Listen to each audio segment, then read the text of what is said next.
Welcome to the darkness. Get ready to dive into the most terrifying stories you've ever heard. But before we begin, tell me, from which city are you watching this video? Leave it in the comments below. And if you're brave enough to face the terror that's coming, show your support with a like, all because... Anna stared at her computer screen, her fingers hovering over the keyboard. The silence in her apartment was deafening, broken only by the occasional distant siren, a grim reminder of the pandemic raging outside. She took a deep breath and began typing in the group chat. "Hey girls, I've got an idea to spice up our Friday night. How about a virtual seance?" The responses came quickly. Beatrice: "A seance? Are you serious?" Carla: "OMG, that sounds crazy, I'm in."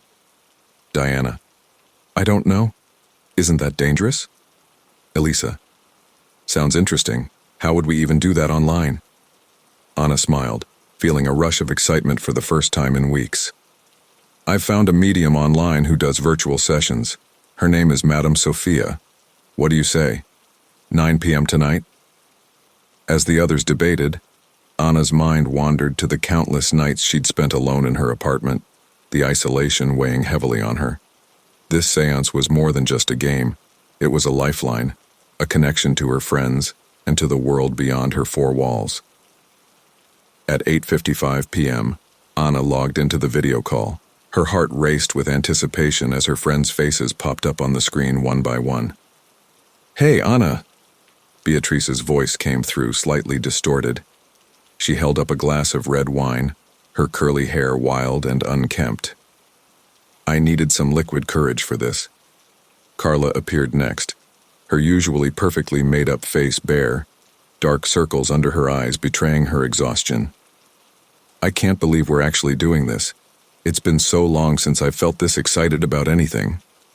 Diana joined, adjusting her glasses nervously. Her small studio apartment was visible in the background, books piled high on every surface. "Girls, are you sure about this?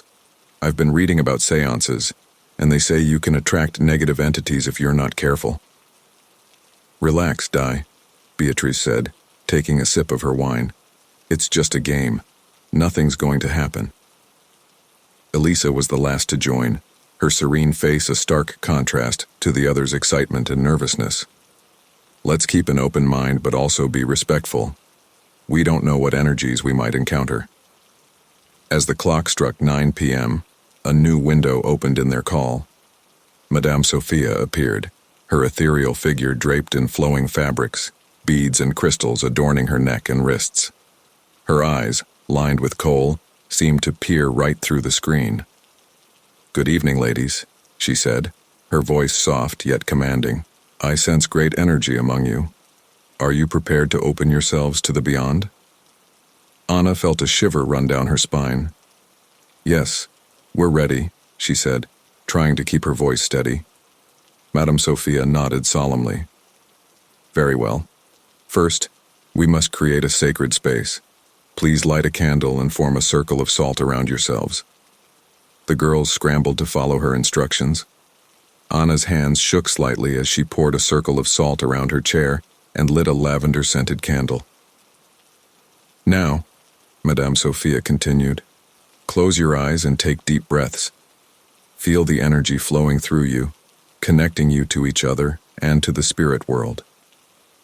As Anna closed her eyes, she could hear the soft breathing of her friends through her headphones. The familiar sounds grounded her, even as she felt a strange tingling sensation spreading through her body. Madame Sophia's voice guided them deeper into meditation. "Open your hearts to the beyond. If you sense a presence, do not be afraid. Share what you feel." Minutes passed in silence. Anna could feel her heartbeat slowing, her mind drifting. Suddenly, Carla's voice broke through the quiet. I feel a presence," she said, her voice trembling. "It's a boy. He killed himself in the basement of my house years ago." Anna's eyes snapped open. On the screen, she saw her friends' shocked expressions mirroring her own. Madame Sophia leaned closer to her camera, her eyes intense. Yes, I feel him too. What's his name, dear? Carla hesitated for a moment, her eyes darting nervously. Miguel. His name was Miguel. As soon as the name left Carla's lips, a chill seemed to settle over the group. Anna watched as Madame Sophia's brow furrowed in concentration. Miguel, Madame Sophia repeated softly. He's trying to communicate. He says... Suddenly, Madame Sophia's image froze on the screen. Her voice became distorted, breaking up into unintelligible fragments. Girls, be careful. You don't know what... The screen went black. What just happened? Anna asked, her voice higher than usual. Did her internet go down? Elisa wondered aloud. Before anyone could respond, a loud crash came from Diana's feed. They watched in horror as Diana turned, her face pale with fear. Did you hear that? Diana whispered, her eyes wide behind her glasses. Anna leaned closer to her screen, straining to hear. Diana, what's going... Her words were cut short by Diana's blood-curdling scream. To their horror, they watched as an unseen force dragged Diana off-screen, her arms flailing desperately.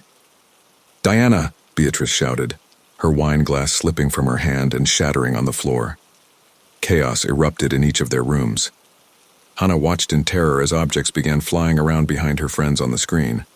Beatrice's head snapped back violently, her body jerking as if manipulated by invisible hands. Help! Beatrice choked out before her feed went dark. Elisa's scream pierced through Anna's headphones as she saw her friend stumble and fall, disappearing from view with a sickening thud. Anna's heart pounded in her chest as she realized the horror unfolding around her.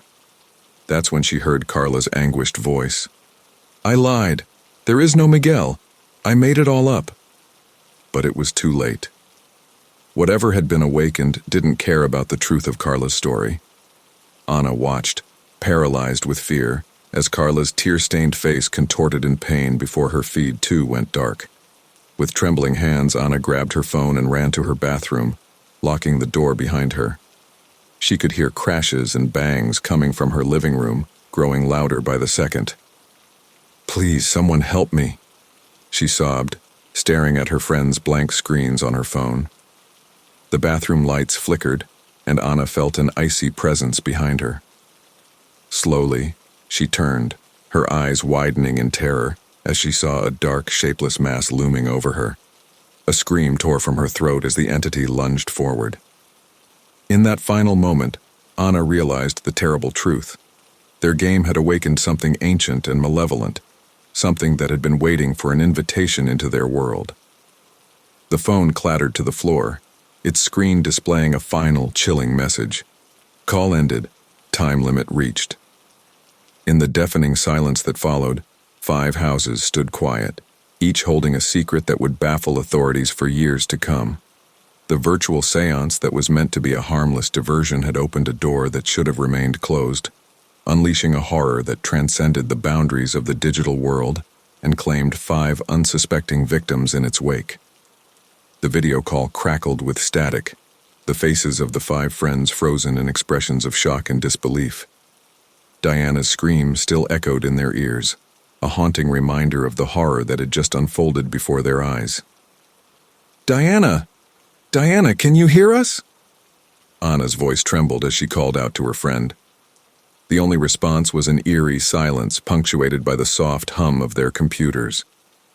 Beatrice, her face pale and drawn, took another swig of wine directly from the bottle. This can't be happening, she muttered, her eyes wide with fear. It's just a glitch, right? Some sick prank? Carla shook her head, tears streaming down her face. No, no, no. This is all my fault. I shouldn't have made up that story about Miguel. I'm so sorry, I just wanted to make things more exciting. Elisa, usually the calm one of the group, struggled to keep her composure. We need to call the police. Diana could be hurt. As they debated their next move, a low guttural growl emanated from their speakers. The sound sent chills down their spines, silencing their frantic discussion. What was that? Anna whispered, her heart pounding in her chest. Before anyone could respond, chaos erupted. On Beatrice's feed, they watched in horror as her wine bottle suddenly shattered, sending shards of glass flying across the room. Beatrice screamed, stumbling backward. "Something's here," she cried out, her eyes darting around the room. "I can feel it. Oh God, it's touching me."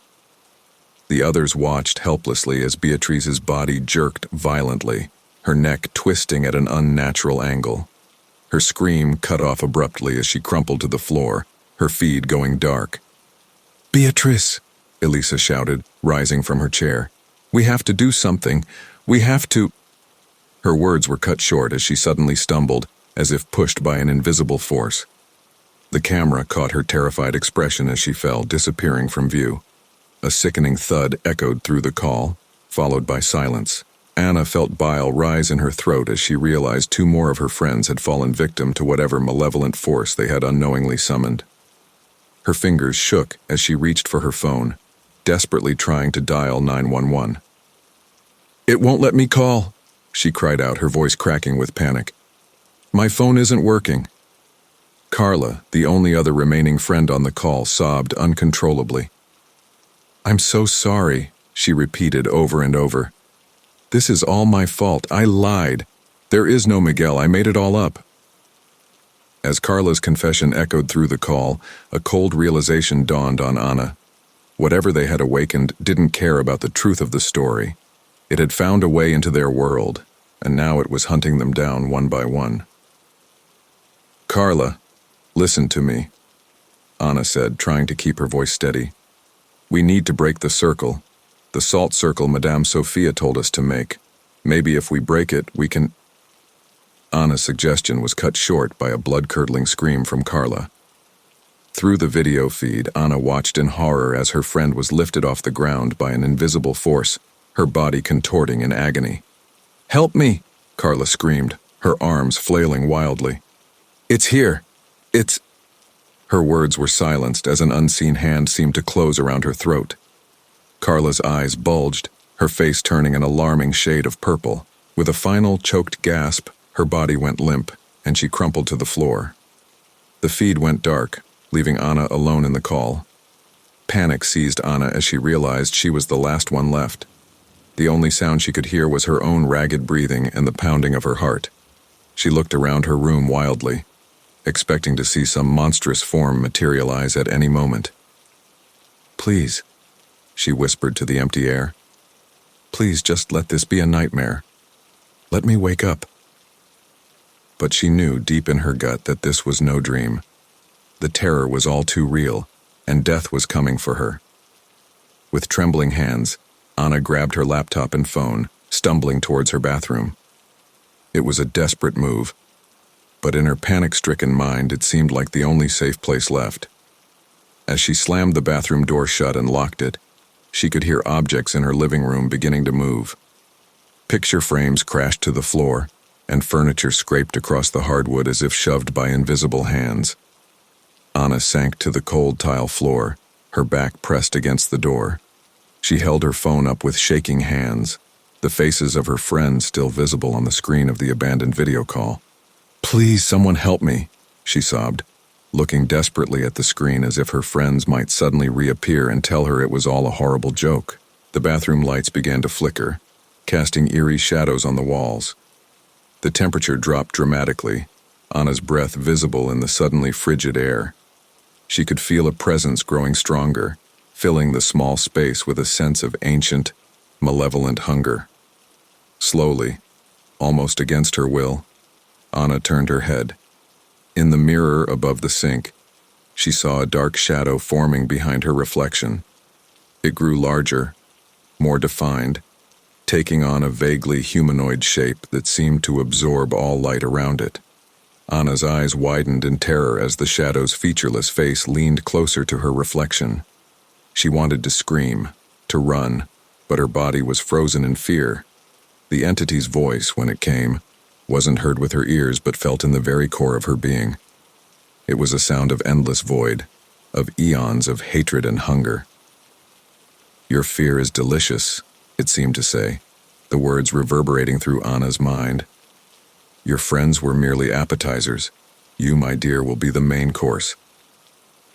Anna found her voice at last, a scream tearing from her throat as the shadow lunged forward. In that final moment, she saw her own reflection disappear, replaced by an abyss of darkness that threatened to swallow her whole. The phone clattered to the bathroom floor, its screen displaying a final, chilling message. Call ended. Time limit reached. The blue light of the screen flickered once, twice, and then went dark, plunging the bathroom into total darkness. Outside, the city continued its muffled existence, unaware of the tragedy that had unfolded in 5 separate homes. The virtual seance, born out of boredom and a desire for connection in a time of isolation, had opened a door to something ancient and evil. It had claimed 5 lives, leaving behind a mystery that would baffle authorities and haunt the dreams of those who learned of it for years to come. In the coming days, as worried family members and neighbors eventually discovered the bodies, a chill would run through the city. 5 young women, found dead in 5 different houses, with no signs of forced entry and no apparent cause of death. The only link between them, a video call that should never have happened, and a brush with a darkness that defied explanation. The pandemic had kept them physically isolated, but in seeking connection, they had invited something far worse than loneliness into their lives. Their story would serve as a grim reminder that sometimes the most dangerous monsters are the ones we invite in ourselves. The morning sun struggled to penetrate the heavy clouds hanging over the city, casting a gloomy pall that matched the somber mood of the first responders gathered outside Anna's apartment building. Detective Sarah Johnson ducked under the yellow police tape, her eyes scanning the growing crowd of curious onlookers. "What do we have?" she asked, addressing Officer Mark Thompson, who was busy jotting notes in his weathered notepad. Mark looked up, his face grave. "Female, mid-20s, found dead in her bathroom. No obvious signs of trauma or forced entry. It's strange, to say the least." Sarah nodded, her brow furrowing. "Let's take a look." As they entered the apartment, Sarah was struck by the eerie stillness. Nothing seemed out of place in the living room, save for a circle of salt surrounding an office chair and a half-melted candle on the desk. "Some kind of ritual?" she mused aloud. Mark shrugged. "Could be. But here's where it gets weird." He led her to the bathroom. Sarah's stomach churned as she saw the body of a young woman crumpled on the floor, her unseeing eyes wide with terror. "Jesus," Sarah muttered. "What happened to you?" As she knelt to examine the body, her phone buzzed. It was a message from the chief. 4 more bodies found. Similar circumstances. Get to the station ASAP. Sarah's heart sank. This was bigger than she had imagined. Back at the precinct, Chief Inspector David Roberts paced the conference room, his face etched with worry. As Sarah and Mark entered, he turned to them, his voice grave. "We've got 5 dead bodies, all young women, all found in their homes with no signs of forced entry or physical trauma. The only connection we've found so far is that they were all on a video call together last night." Sarah's mind raced. A video call? In the middle of a pandemic lockdown? David nodded. "Seems they were having some kind of virtual seance. We're still trying to piece together exactly what happened." Just then, Dr. Emily Chen, the forensic expert, burst into the room, her usually calm demeanor shaken. "You need to see this," she said, her voice trembling slightly as she laid out several photographs on the table. The team leaned in, their faces a mix of confusion and growing unease.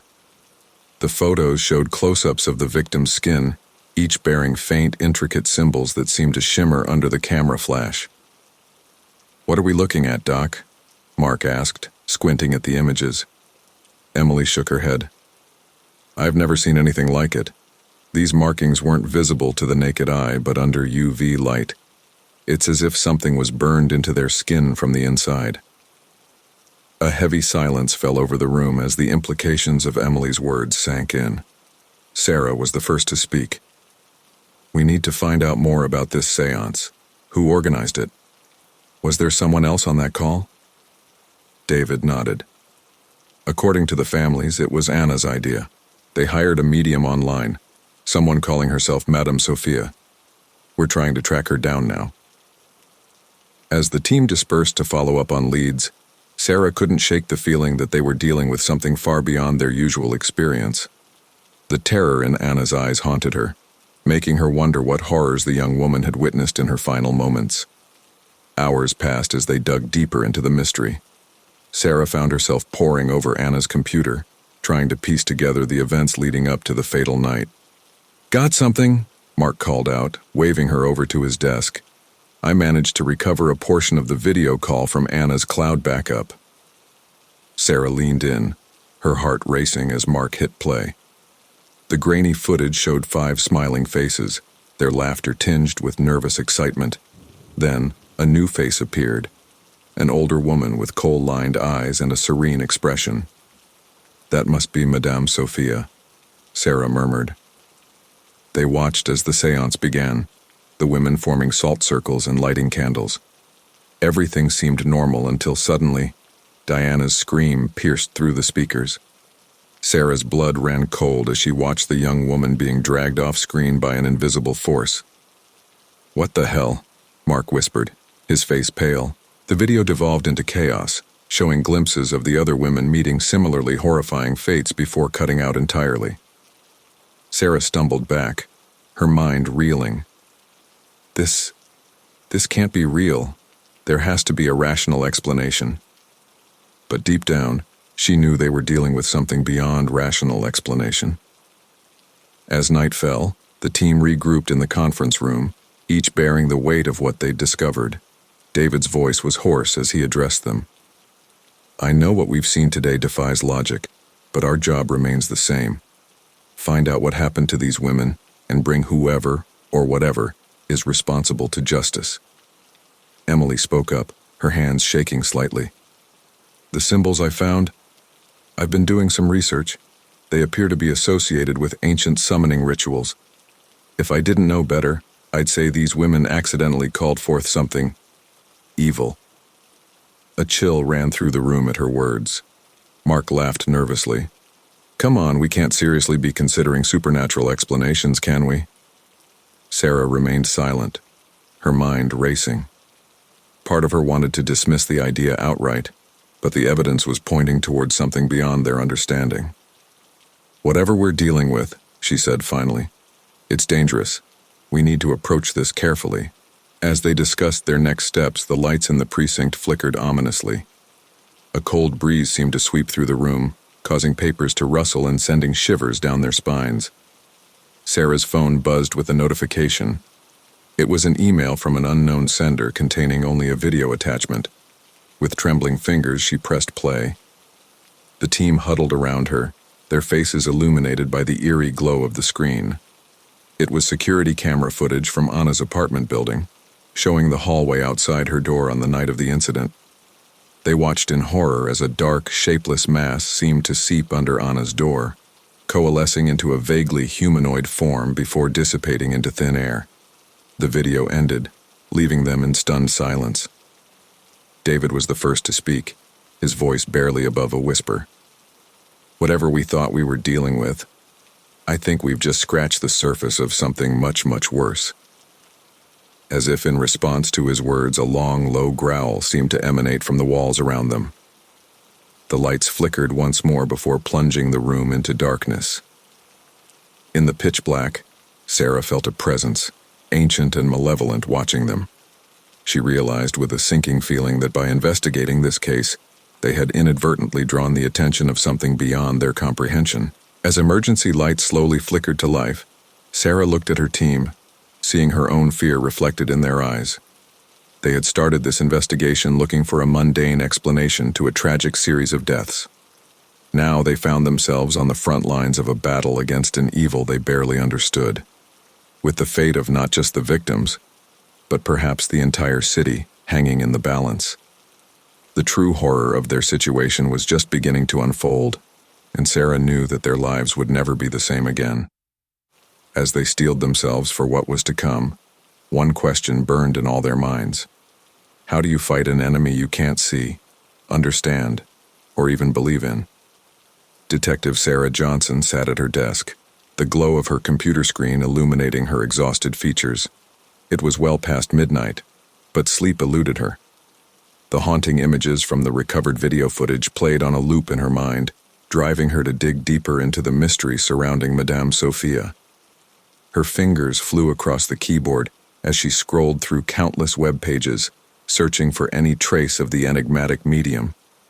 Suddenly, her eyes widened as she stumbled upon an obscure occult forum. "Got you," she whispered, leaning closer to the screen. A post from 3 years ago caught her attention. It detailed a seance gone wrong, led by a medium named Sophia Blackwood. The description matched their suspect perfectly. Sarah's heart raced as she read further. The post described how Sophia had supposedly opened a portal to the other side, resulting in the disappearance of 2 participants. The case had been dismissed as a hoax, but Sarah knew better. She reached for her phone, dialing Mark's number. After several rings, a groggy voice answered. "Thompson here." "Mark, it's Sarah. I've found something on Madame Sophia. You need to see this." There was a pause, then a sigh. "I'll be there in 20. As Sarah waited for Mark to arrive, she continued her research, delving deeper into Sophia Blackwood's past. What she uncovered sent chills down her spine. Mark burst into the office, his hair disheveled and eyes alert despite the late hour. "What have you got?" Sarah motioned him over, pointing at her screen. "Sophia Blackwood. She's been involved in occult practices for decades. There are reports of strange occurrences at her seances dating back to the 1990s. Mark leaned in, his brow furrowing as he read. Disappearances. Unexplained deaths. Christ, how has she gotten away with this for so long? "Because no one believed it was real," Sarah replied, her voice grim. "Until now." As they pored over the information, the office seemed to grow colder. Sarah shivered, glancing nervously at the shadows in the corners of the room. "We need to find her," Mark said, his voice tight with determination. Sarah nodded, already reaching for her coat. "I've got an address. Let's go." The drive to Sophia's last known residence was tense, the streets eerily empty in the pre-dawn hours. As they pulled up to a dilapidated Victorian house on the outskirts of town, Sarah felt a sense of foreboding wash over her. "Ready?" she asked, checking her gun. Mark nodded, his hand on the door handle. "As I'll ever be." They approached the house cautiously, the old wooden porch creaking under their weight. Sarah raised her fist to knock when the door swung open on its own, revealing a dark, musty interior. "NYPD," Sarah called out, her voice echoing in the empty hallway. "Sophia Blackwood, we need to ask you some questions." No response came. They exchanged a glance before stepping inside, flashlights cutting through the gloom. The house was a maze of cluttered rooms, filled with occult paraphernalia and dusty tomes. As they searched, whispers seemed to emanate from the walls, just on the edge of hearing. "Sarah," Mark called out, his voice strained. "You need to see this." She found him in what appeared to be a study, standing in front of a large, ornate mirror. Its surface seemed to ripple like water, distorting their reflections. "What the hell?" Sarah murmured, reaching out to touch the glass. As her fingers brushed the surface, a jolt of energy shot through her body. She stumbled back, gasping. "Don't touch it," a voice cried out from behind them. They spun around to find an elderly woman standing in the doorway. Her eyes, lined with kohl, were wide with fear. "Sophia Blackwood?" Sarah asked, regaining her composure. The woman nodded, her gaze darting between them and the mirror. "You shouldn't be here. It's not safe." Mark stepped forward, his voice stern. "We're investigating the deaths of 5 women. We have reason to believe you're involved." Sophia's face crumpled. "I never meant for anyone to get hurt. I was just trying to make contact, to bridge the gap between worlds." "Tell us what happened," Sarah demanded, her patience wearing thin. Sophia sank into a nearby chair, suddenly looking every bit her age. The seance. I felt something different this time, something ancient and powerful. It used the connection I created to push through into our world. What exactly pushed through? Mark asked, his skepticism evident in his tone.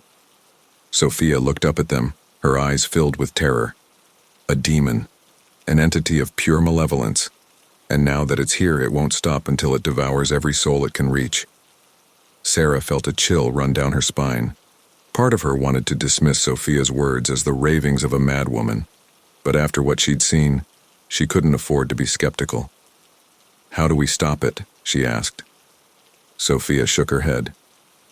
"You can't stop it. Not without..."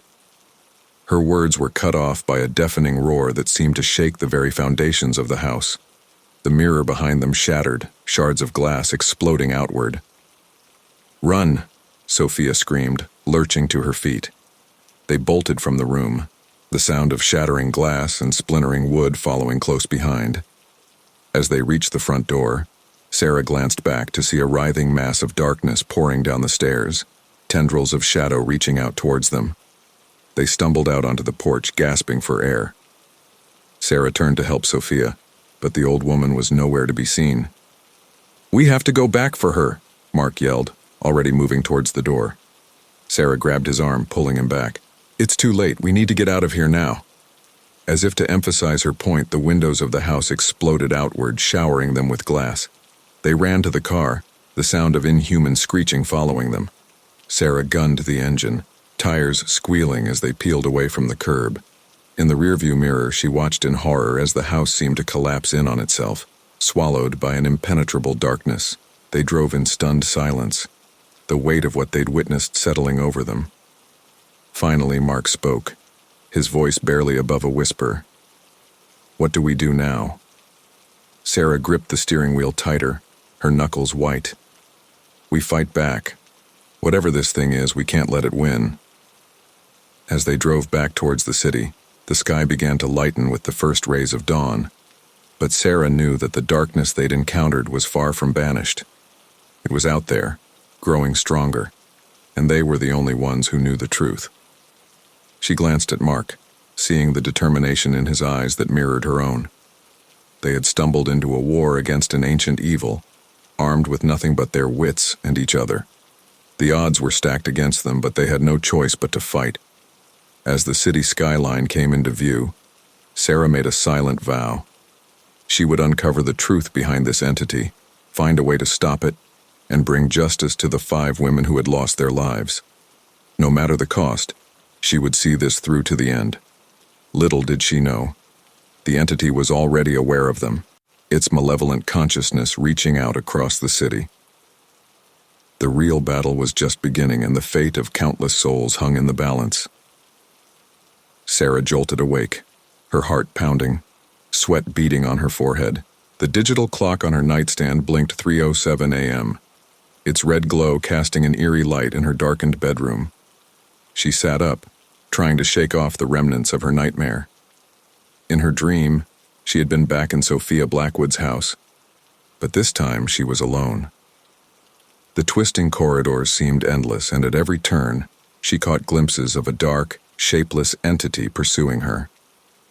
Just before she woke, she had come face to face with Miguel, the boy from Carla's fabricated story. His eyes were hollow, his mouth opening to release a scream that shook her to her very core. Sarah reached for her phone, her hands trembling slightly. She needed to talk to someone, to reassure herself that it was just a dream. Without thinking, she dialed Mark's number. After several rings, a groggy voice answered. "Thompson here." "Mark, it's Sarah. I'm sorry for calling so late. She trailed off, suddenly feeling foolish. There was a pause, then Mark's voice came through, more alert now. "Another nightmare?" Sarah sighed, relieved that he understood. "Yeah, it felt so real this time. I saw Miguel." "Miguel?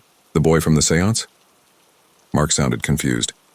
"I know it doesn't make sense," Sarah said, rubbing her temples. "He wasn't even real, just a story Carla made up. But in my dream, he was there, and he was terrified." Mark was silent for a moment. When he spoke again, his voice was gentle but firm. Sarah, we need to be careful. This case, it's getting to us. Maybe we should talk to the chief about bringing in some help. Sarah shook her head, even though Mark couldn't see her. No, we can't. You know as well as I do that no one else will believe what we've seen. We're on our own with this. As if to punctuate her words, a sudden chill swept through her room. Sarah's eyes darted to the corners, half expecting to see shadows moving of their own accord. Listen, Mark said, pulling her attention back. Why don't you come over? It's almost morning anyway, and we can go over what we found at Sophia's house. Maybe we missed something. Sarah hesitated for a moment, then nodded. Okay, I'll be there in 20. As she got dressed, Sarah couldn't shake the feeling that something was watching her. She grabbed her gun and badge, finding comfort in their familiar weight. The drive to Mark's apartment was surreal. The city streets, usually bustling even at this hour, were eerily empty. As she waited at a red light, Sarah could have sworn she saw a figure standing on the sidewalk, staring directly at her. But when she blinked, it was gone. Mark opened the door before she could knock, ushering her inside. His apartment was a mess of papers and empty coffee cups, evidence of long nights spent poring over the case. You look like hell, he said, handing her a steaming mug of coffee. Sarah managed a weak smile. Thanks. You're not looking too hot yourself. They settled at Mark's cluttered dining table, spreading out the notes and photos they had collected. Sarah's eyes were drawn to the images of the symbols found on the victim's skin. Have we made any progress on deciphering these? She asked, tracing the intricate patterns with her finger. Mark shook his head. Nothing concrete.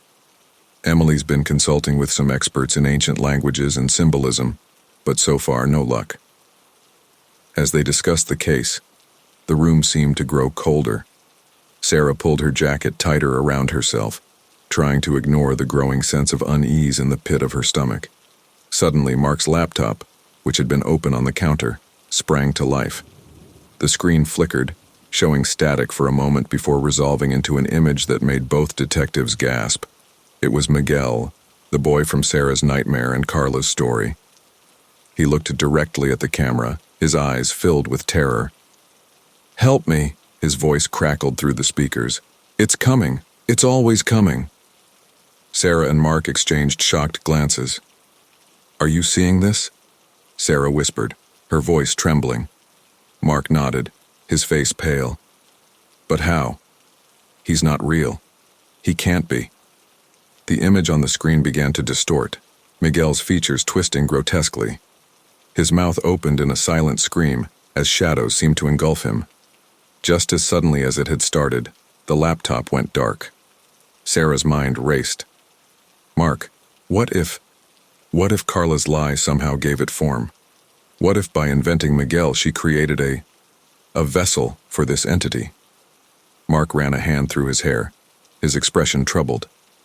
That's insane. But after everything we've seen, I can't dismiss it outright. Their conversation was interrupted by Sarah's phone ringing. It was Emily, the forensic expert. "Sarah, thank God you're awake." Emily's voice was strained. "You need to come to the lab right away. There's something you have to see." "We're on our way," Sarah replied, already heading for the door with Mark close behind. The drive to the precinct was tense, both detectives lost in their own thoughts. As they pulled into the parking lot, Sarah noticed strange markings on the pavement. They looked like the symbols from the victim's skin, etched into the concrete as if by intense heat. Emily met them at the entrance, her usually immaculate appearance disheveled. "Follow me," she said without preamble, leading them to her lab. Inside, laid out on examination tables, were the bodies of the 5 victims. But something was different. "The symbols," Sarah breathed, her eyes widening. "They're moving." Indeed, the intricate patterns on the victim's skin seemed to be shifting, rearranging themselves into new configurations. Emily nodded grimly. "It started about an hour ago. I've never seen anything like it." It's as if they're trying to tell us something. Mark leaned in closer, his brow furrowed in concentration. Wait a second. This pattern here, doesn't it look like a map? Sarah and Emily crowded around, studying the shifting symbols. As they watched, the pattern seemed to coalesce into a recognizable shape. It's the city, Sarah said, her voice barely above a whisper. But what are these points here?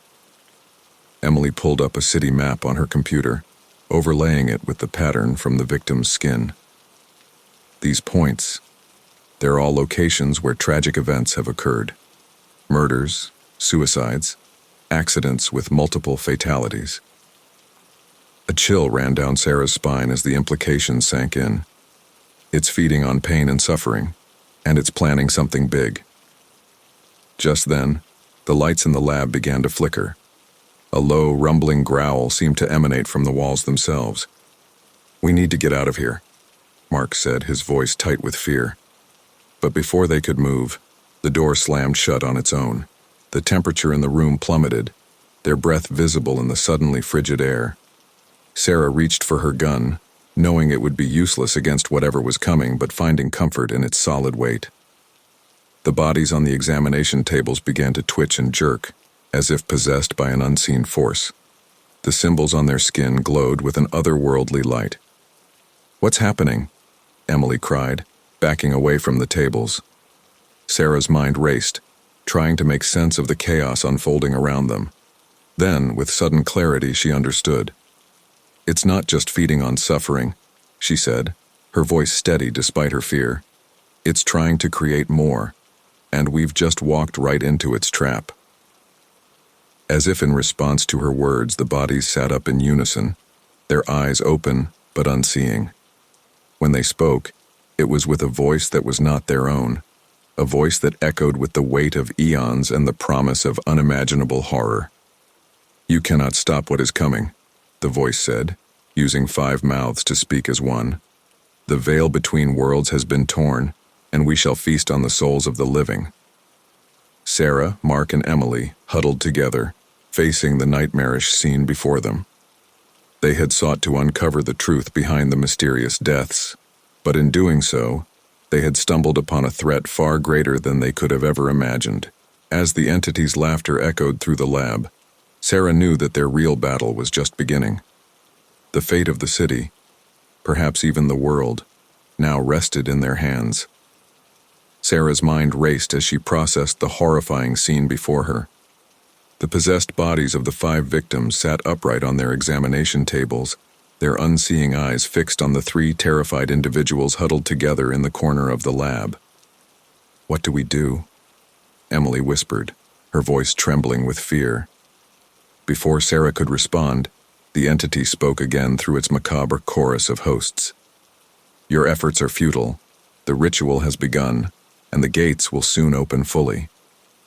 Mark's eyes widened in realization.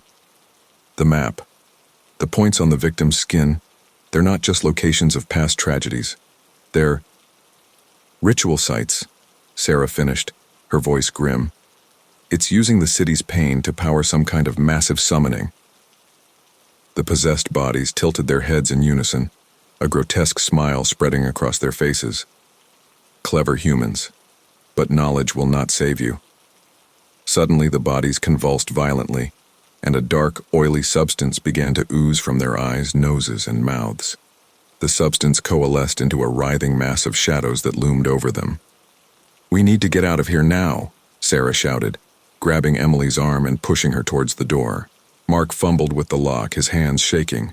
Just as the shadow creature lunged at them, the door swung open. They tumbled into the hallway, slamming the door shut behind them. "It won't hold for long," Mark panted, leaning against the wall. Sarah nodded, her mind already formulating a plan. "We need to warn the city, stop whatever ritual this thing is planning." They raced to the bullpen, finding it mercifully empty at this early hour. Sarah grabbed a map of the city and spread it out on a desk. "Emily, mark the locations from the victim's skin," she ordered, tossing a marker to the forensic expert. As Emily worked, Sarah turned to Mark. "We need to find out more about this ritual. There has to be a way to stop it. Mark nodded, already heading for his computer. I'll dig deeper into Sophia Blackwood's background, see if I can find any connections to ancient rituals or summoning ceremonies. For the next hour, they worked feverishly, piecing together the puzzle. The silence was occasionally broken by the distant sound of inhuman screeching from the direction of the lab, a chilling reminder of the danger they faced. I think I've got something, Mark called out, waving them over to his desk. Sophia Blackwood was part of an occult group called the Order of the Eternal Shadow. They believed in opening gates between worlds to gain power from extra-dimensional entities. Sarah leaned in, studying the information on the screen. Does it say anything about how to close these gates? Mark scrolled through the text, his brow furrowed in concentration. There's mention of a counterspell, but it's incomplete. We'd need the full incantation to have any chance of stopping this thing. Where would we find that? Emily asked, her voice tinged with desperation. Sarah's mind flashed back to Sophia Blackwood's house. The book's in her study. If we can get back there, we might find what we need. Just then, Chief Inspector David Roberts burst into the bullpen, his face a mask of confusion and anger. What the hell is going on here? I've got reports of strange phenomena all over the city, and now I find you three huddled in here like it's some kind of secret club meeting. Sarah took a deep breath, knowing how insane their story would sound. Sir, we've uncovered something beyond our usual jurisdiction. The city is in danger, and we need your help to save it. David's eyes narrowed. Explain. Now. For the next 10 minutes, Sarah, Mark, and Emily took turns detailing their horrifying discoveries. To their surprise, David listened without interruption, his expression growing more grave with each passing moment. When they finished, David was silent for a long moment. Finally, he spoke, his voice low and determined. I've been on the force for 30 years, and I've seen things that defy explanation. If you're telling me we're facing some kind of supernatural threat, then God help us all. He straightened up, his posture shifting into one of command. What do you need from me? Sarah felt a wave of relief wash over her. We need a team to secure the ritual sites marked on this map, and we need transportation to Sophia Blackwood's house to find the counterspell. David nodded. Consider it done. I'll mobilize every available officer and coordinate with other emergency services. You three focus on finding that spell. As they prepared to leave, a commotion from the hallway caught their attention. Officers were shouting, and the sound of gunfire echoed through the building. It's loose, Sarah realized with horror. The entity from the lab, it's breaking free. David's face hardened. Go. Find what you need to stop this thing. We'll hold it off as long as we can.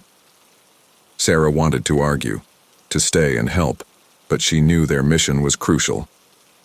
With heavy hearts, they raced to the parking garage, the sounds of battle fading behind them.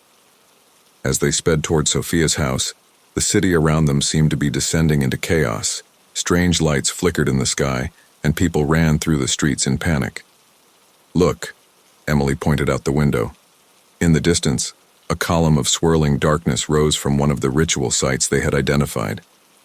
It's starting, Mark said, his voice filled with dread. The gates are opening. Sarah gripped the steering wheel tighter, her knuckles white. We're not too late. We can still stop this. They arrived at Sophia's house to find it surrounded by an oppressive aura of darkness. The very air seemed to shimmer with malevolent energy. Stay close, Sarah warned as they approached the front door, and be ready for anything. As they entered the house, the whispers they had heard on their previous visit grew louder, more insistent. The walls seemed to pulse with an otherworldly heartbeat. They made their way to Sophia's study, finding it in even greater disarray than before. Books and papers were strewn everywhere as if a whirlwind had torn through the room. Start searching, Sarah ordered. The counterspell has to be here somewhere. They dove into the chaos, frantically flipping through ancient tomes and crumbling scrolls. Time seemed to stretch as they searched, the whispers growing ever louder.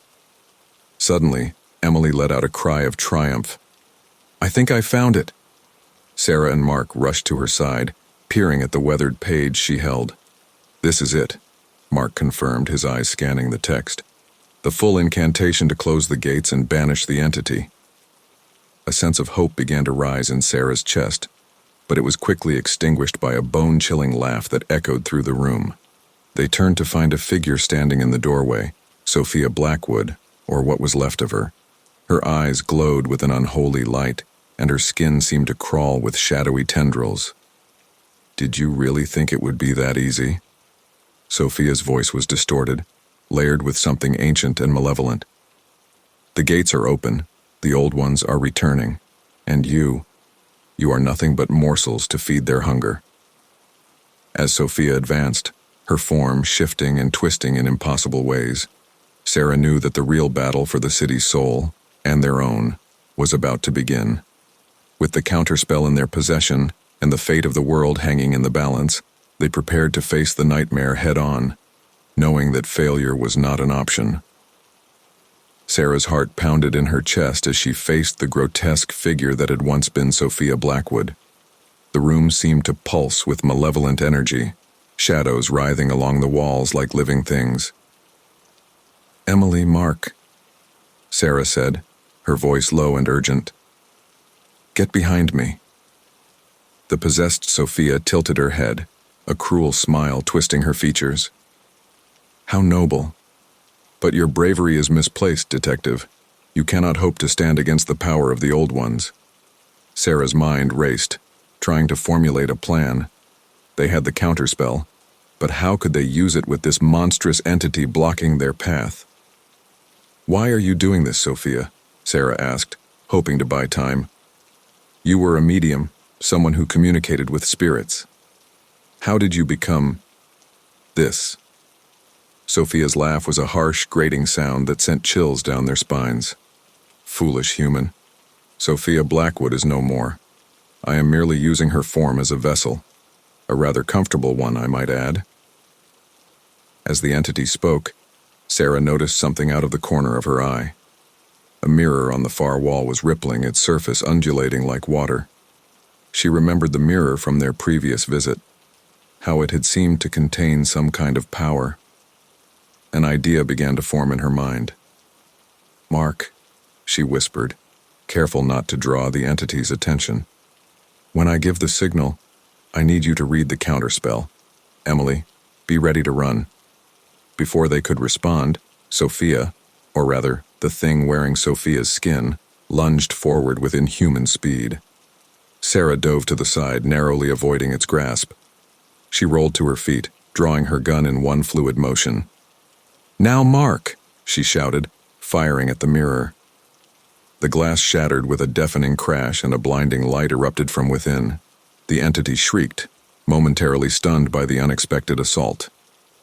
Mark's voice rose above the chaos as he began to recite the counterspell, his words resonating with power. "By the ancient laws of earth and sky we banish thee, foul spirits nigh. Gates of shadow, portals of night, close thy maws, fade from sight." The effect was immediate. The room began to shake, books tumbling from shelves as an otherworldly wind whipped around them. The entity that had been Sophia writhed in agony, its form flickering between human and something far more terrifying. "You dare?" it roared, its voice shaking the very foundations of the house. "You cannot stop what has already begun." Sarah stood her ground, shouting to be heard over the maelstrom. "Keep reading, Mark. Emily, run. Get to the car and call for backup." Emily hesitated for a moment, torn between fear and loyalty, before nodding and darting out of the room. Sarah turned her attention back to the entity, which was now advancing on Mark, its hands morphing into razor-sharp claws. Without hesitation, Sarah threw herself at the creature, tackling it away from her partner. They crashed into a bookshelf, ancient tomes raining down upon them. The entity's skin burned where it touched her, like ice so cold it seared. "Finish it, Mark," Sarah yelled, struggling to keep the thrashing creature pinned. Mark's voice grew stronger, the words of the counterspell seeming to resonate with the very air around them. "By sun's light and moon's glow, we command thee. Begone, return below. Powers of darkness, heed our call. Return to the void once and for all. A piercing shriek filled the air as the entity convulsed. Sarah was thrown back, her head slamming against the wall. Through blurred vision, she watched as the creature that had been Sophia Blackwood began to disintegrate, its form unraveling like smoke in the wind. But even as it faded, its voice echoed through the room, filled with malice and promise. This is not the end, humans. The gates have been opened. The old ones remember, and they will come. Your world is doomed. With a final, ear-splitting howl, the entity vanished, leaving behind nothing but a lingering chill in the air. Silence fell over the room, broken only by Mark and Sarah's heavy breathing. They looked at each other, both shaken but alive. Did we do it? Mark asked, his voice hoarse. Sarah pushed herself to her feet, wincing at the pain that shot through her body. I think we banished that particular entity, but from what it said, I don't think this is over. As if to confirm her words, a distant explosion rocked the house. They rushed to the window, their eyes widening at the scene outside. The sky over the city was torn open, swirling vortexes of darkness puncturing the night. Strange, otherworldly creatures could be seen descending from these portals, their forms too alien and terrible to fully comprehend. My God, Mark whispered, it's happening everywhere. Sarah's mind raced, trying to process the magnitude of what they were facing. The entity had been right. They had stopped it, but the ritual had already begun. The gates were open, and horrors beyond imagination were pouring into their world. We need to get back to the city, Sarah said, her voice filled with determination. We have the counterspell now. Maybe we can use it to close those portals. They hurried out of the house, finding Emily waiting anxiously by the car. What happened? She asked as they approached. I saw things in the sky. The situation's worse than we thought, Sarah explained as they piled into the vehicle. The ritual's already in progress. We need to get to those sites we identified and try to close the gates. As they sped back towards the city, the scene around them grew more chaotic. People were fleeing in panic, their screams mixing with the inhuman howls of the creatures that had invaded their world. Buildings were on fire, and the very fabric of reality seemed to be unraveling before their eyes. Sarah's phone rang. It was Chief Inspector David Roberts. Johnson, what the hell is going on? His voice was strained, the sound of gunfire audible in the background. Sir, we've got the counterspell, but the situation's critical, Sarah reported. The gates are open. We need to get to the ritual sites and close them before more of those things come through. There was a pause, filled only by the sound of distant explosions. When David spoke again, his voice was grim but resolute. I've got officers at each of the locations you identified, but they're barely holding the line. Whatever you're planning, do it fast. I don't know how much longer we can keep this contained. Understood, sir. We're on our way to the first site now. As Sarah ended the call, a terrible realization dawned on her. They had the counterspell, but with portals opening all over the city, how could they possibly close them all in time? She looked at Mark and Emily, seeing her own fear and determination mirrored in their eyes. They were racing against time, with the fate of not just the city but possibly the entire world hanging in the balance. Whatever happens, Sarah said, her voice steady despite the chaos around them. We're in this together. We opened this can of worms and we're going to close it, no matter what it takes. As they approached the first ritual site, a plaza in the heart of the city now transformed into a battleground between police and otherworldly horrors, Sarah steeled herself for what was to come. They had faced unimaginable terrors and survived, but she knew that their greatest challenge still lay ahead. The final battle for the soul of their world was about to begin, and they were the only ones who could stop the impending apocalypse. With the counterspell as their weapon, and their unbreakable bond as their shield, they prepared to plunge into the heart of the nightmare, ready to fight until their last breath to save everything they held dear. The city plaza was a vision of hell on earth. as Sarah screeched the car to a halt at the edge of the chaos. The full scale of the horror unfolding before them became apparent.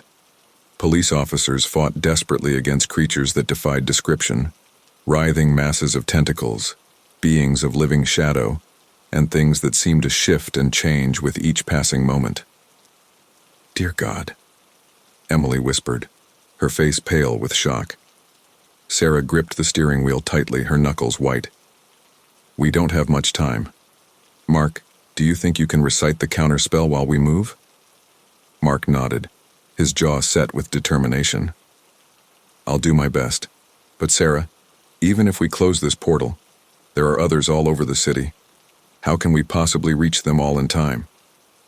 Sarah's mind raced, trying to formulate a plan amidst the chaos. Suddenly, an idea struck her. "The police radio. If we can broadcast the counterspell, maybe other officers can recite it at the other sites."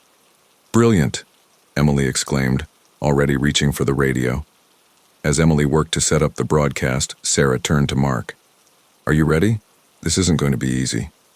Mark met her gaze, his eyes filled with a mix of fear and resolve. "Ready as I'll ever be. Let's save the world." They stepped out of the car into a maelstrom of otherworldly sounds and acrid smoke. The air itself seemed to pulse with malevolent energy, making it difficult to breathe. "Stay close," Sarah shouted over the din, her gun drawn as they began to make their way towards the center of the plaza. As they moved, Mark's voice rose above the chaos, reciting the counterspell with growing confidence. "By the ancient laws of earth and sky, we banish thee, foul spirits nigh, gates of shadow, portals of night, close thy maws, fade from sight." The effect was immediate and terrifying. The creatures nearest to them writhed in agony, their unearthly shrieks piercing the air. The swirling vortex at the center of the plaza pulsed angrily, tendrils of darkness lashing out as if trying to silence Mark. Sarah and Emily flanked Mark, shielding him as best they could while he continued the incantation. They fought their way forward, inch by grueling inch against a tide of horrors. "Keep going," Sarah yelled, firing her gun at a mass of tentacles that lunged towards them. The bullets seemed to have little effect, but the sound at least made the creature recoil momentarily. Emily, armed with an iron crowbar she had found in the car, swung wildly at the shadows that threatened to engulf them. "It's working," she cried out, pointing towards the vortex. Indeed, the portal seemed to be shrinking, its edges flickering uncertainly. But their progress had not gone unnoticed. As they neared the center of the plaza, a figure emerged from the swirling darkness of the portal. It was tall, impossibly tall, with a body that seemed to be composed of shifting geometric shapes that hurt the eyes to look at directly. When it spoke, its voice resonated not in their ears, but directly in their minds. "Insignificant mortals," it boomed, the force of its words nearly driving them to their knees. "You dare to challenge the will of the Old Ones?" Sarah gritted her teeth, fighting against the overwhelming presence of the entity. "Mark, keep going. Don't stop no matter what." Mark's voice faltered for a moment but then grew stronger, fueled by desperation and the knowledge that they were the city's last hope. "By sun's light and moon's glow, we command thee, be gone, return below. Powers of darkness, heed our call, return to the void, once and for all." The entity roared, a sound that shattered windows and sent cracks, spiderwebbing across the pavement. It reached out with appendages that seemed to bend and twist through dimensions unseen, grasping for them. Sarah fired her gun until it clicked empty, each shot accompanied by a defiant shout. Emily swung her crowbar in wide arcs, the iron seeming to cause the entity pain where it connected. And still Mark's voice rang out, the words of the counterspell resonating with increasing power. "Seal the gates, mend the veil, let mortal realm again prevail. By our will and this sacred rite, banish the dark, restore the light." As the final words left Mark's lips, a blinding light erupted from the center of the plaza. The entity screamed, a sound of rage and despair that shook them to their very souls. The vortex began to collapse in on itself, pulling the nightmarish creatures back into whatever hellish dimension they had come from. For a moment that seemed to stretch into eternity, Sarah, Mark, and Emily clung to each other, buffeted by winds that howled with the voices of 1,000 damned souls. And then suddenly it was over. The plaza fell silent, the only sound their ragged breathing and the distant wail of sirens. Where the vortex had been, there was now only scorched pavement and a lingering sense of wrongness in the air.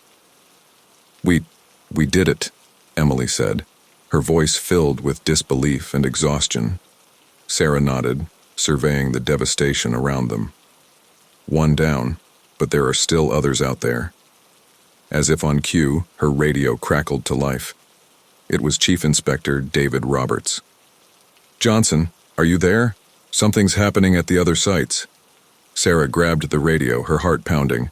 "Sir, what's going on?" David's voice was filled with a mix of awe and relief.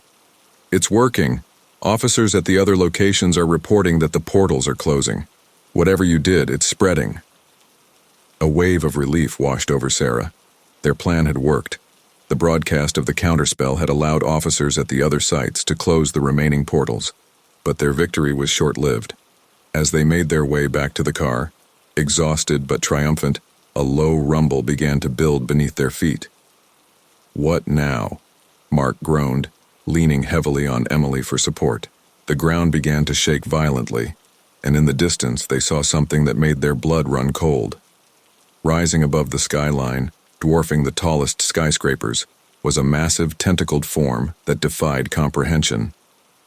"It can't be," Emily whispered, her voice filled with terror. Sarah's mind flashed back to the entity's words in Sophia's house. "The old ones remember, and they will come." She realized with growing horror that closing the portals had not been enough. They had stemmed the tide of lesser creatures, but something far worse had already made its way into their world. "This isn't over," Sarah said, her voice grim but determined. "We've won the battle, but the war is just beginning." As they watched the colossal horror slowly make its way towards the heart of the city, Sarah knew that everything they had faced up to this point had been merely a prelude. The true test of their courage, their strength, and their ability to save their world was yet to come. With renewed determination, Sarah turned to her companions. "We need to find a way to stop that thing. Any ideas?" Mark and Emily exchanged glances, their faces a mix of fear and resolve. They had come this far together, faced unimaginable horrors, and somehow survived. Whatever came next, they would face it as a team. As they piled back into the car, preparing to drive towards what could very well be their final confrontation, Sarah allowed herself a moment of grim reflection.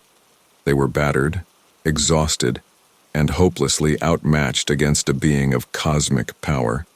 But they were also the only thing standing between their world and total annihilation. With a deep breath, Sarah started the engine. "Let's finish this," she said, her voice steady, despite the terror clawing at her insides. As they drove towards the looming form of the Old One, the fate of the entire world hanging in the balance, Sarah silently vowed that no matter what happened, they would not go down without a fight. The final battle for the soul of their reality was about to begin, and they were the last line of defense against the encroaching darkness.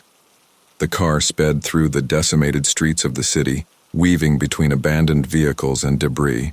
Sarah's knuckles were white on the steering wheel as she navigated towards the colossal horror that loomed ever larger on the horizon. In the passenger seat, Mark clutched the ancient tome containing the counterspell, while Emily leaned forward from the back, her eyes wide with a mix of terror and determination. "Any bright ideas on how we're supposed to take down something that makes skyscrapers look like Lego blocks?" Mark asked, his voice tight with tension. Sarah's mind raced. The counterspell had worked on the portals, but this was different. This wasn't just a gateway. It was one of the Old Ones itself, a being of unimaginable power and cosmic horror. "We need more information," Sarah said, swerving to avoid an overturned bus. "Emily, can you get through to the precinct? See if they've found anything in Sophia's research that might help us." Emily nodded, fumbling with her phone. After a few tense moments, she shook her head. "No signal. Whatever that thing is, it's interfering with communications. As they rounded a corner, they got their first clear view of the old one. It was a mass of writhing tentacles and impossible geometries, its form shifting and changing in ways that hurt the mind to comprehend. Buildings crumbled in its wake, and the very air seemed to warp around it. Sarah slammed on the brakes, the car skidding to a halt. "We can't get any closer in the car. We'll have to continue on foot." They stepped out onto the cracked pavement, the ground trembling beneath their feet with each movement of the cosmic horror. The air was thick with an otherworldly miasma, making it difficult to breathe. "Look!" Emily pointed towards a nearby building. Through the shattered windows, they could see people huddled inside, terror etched on their faces.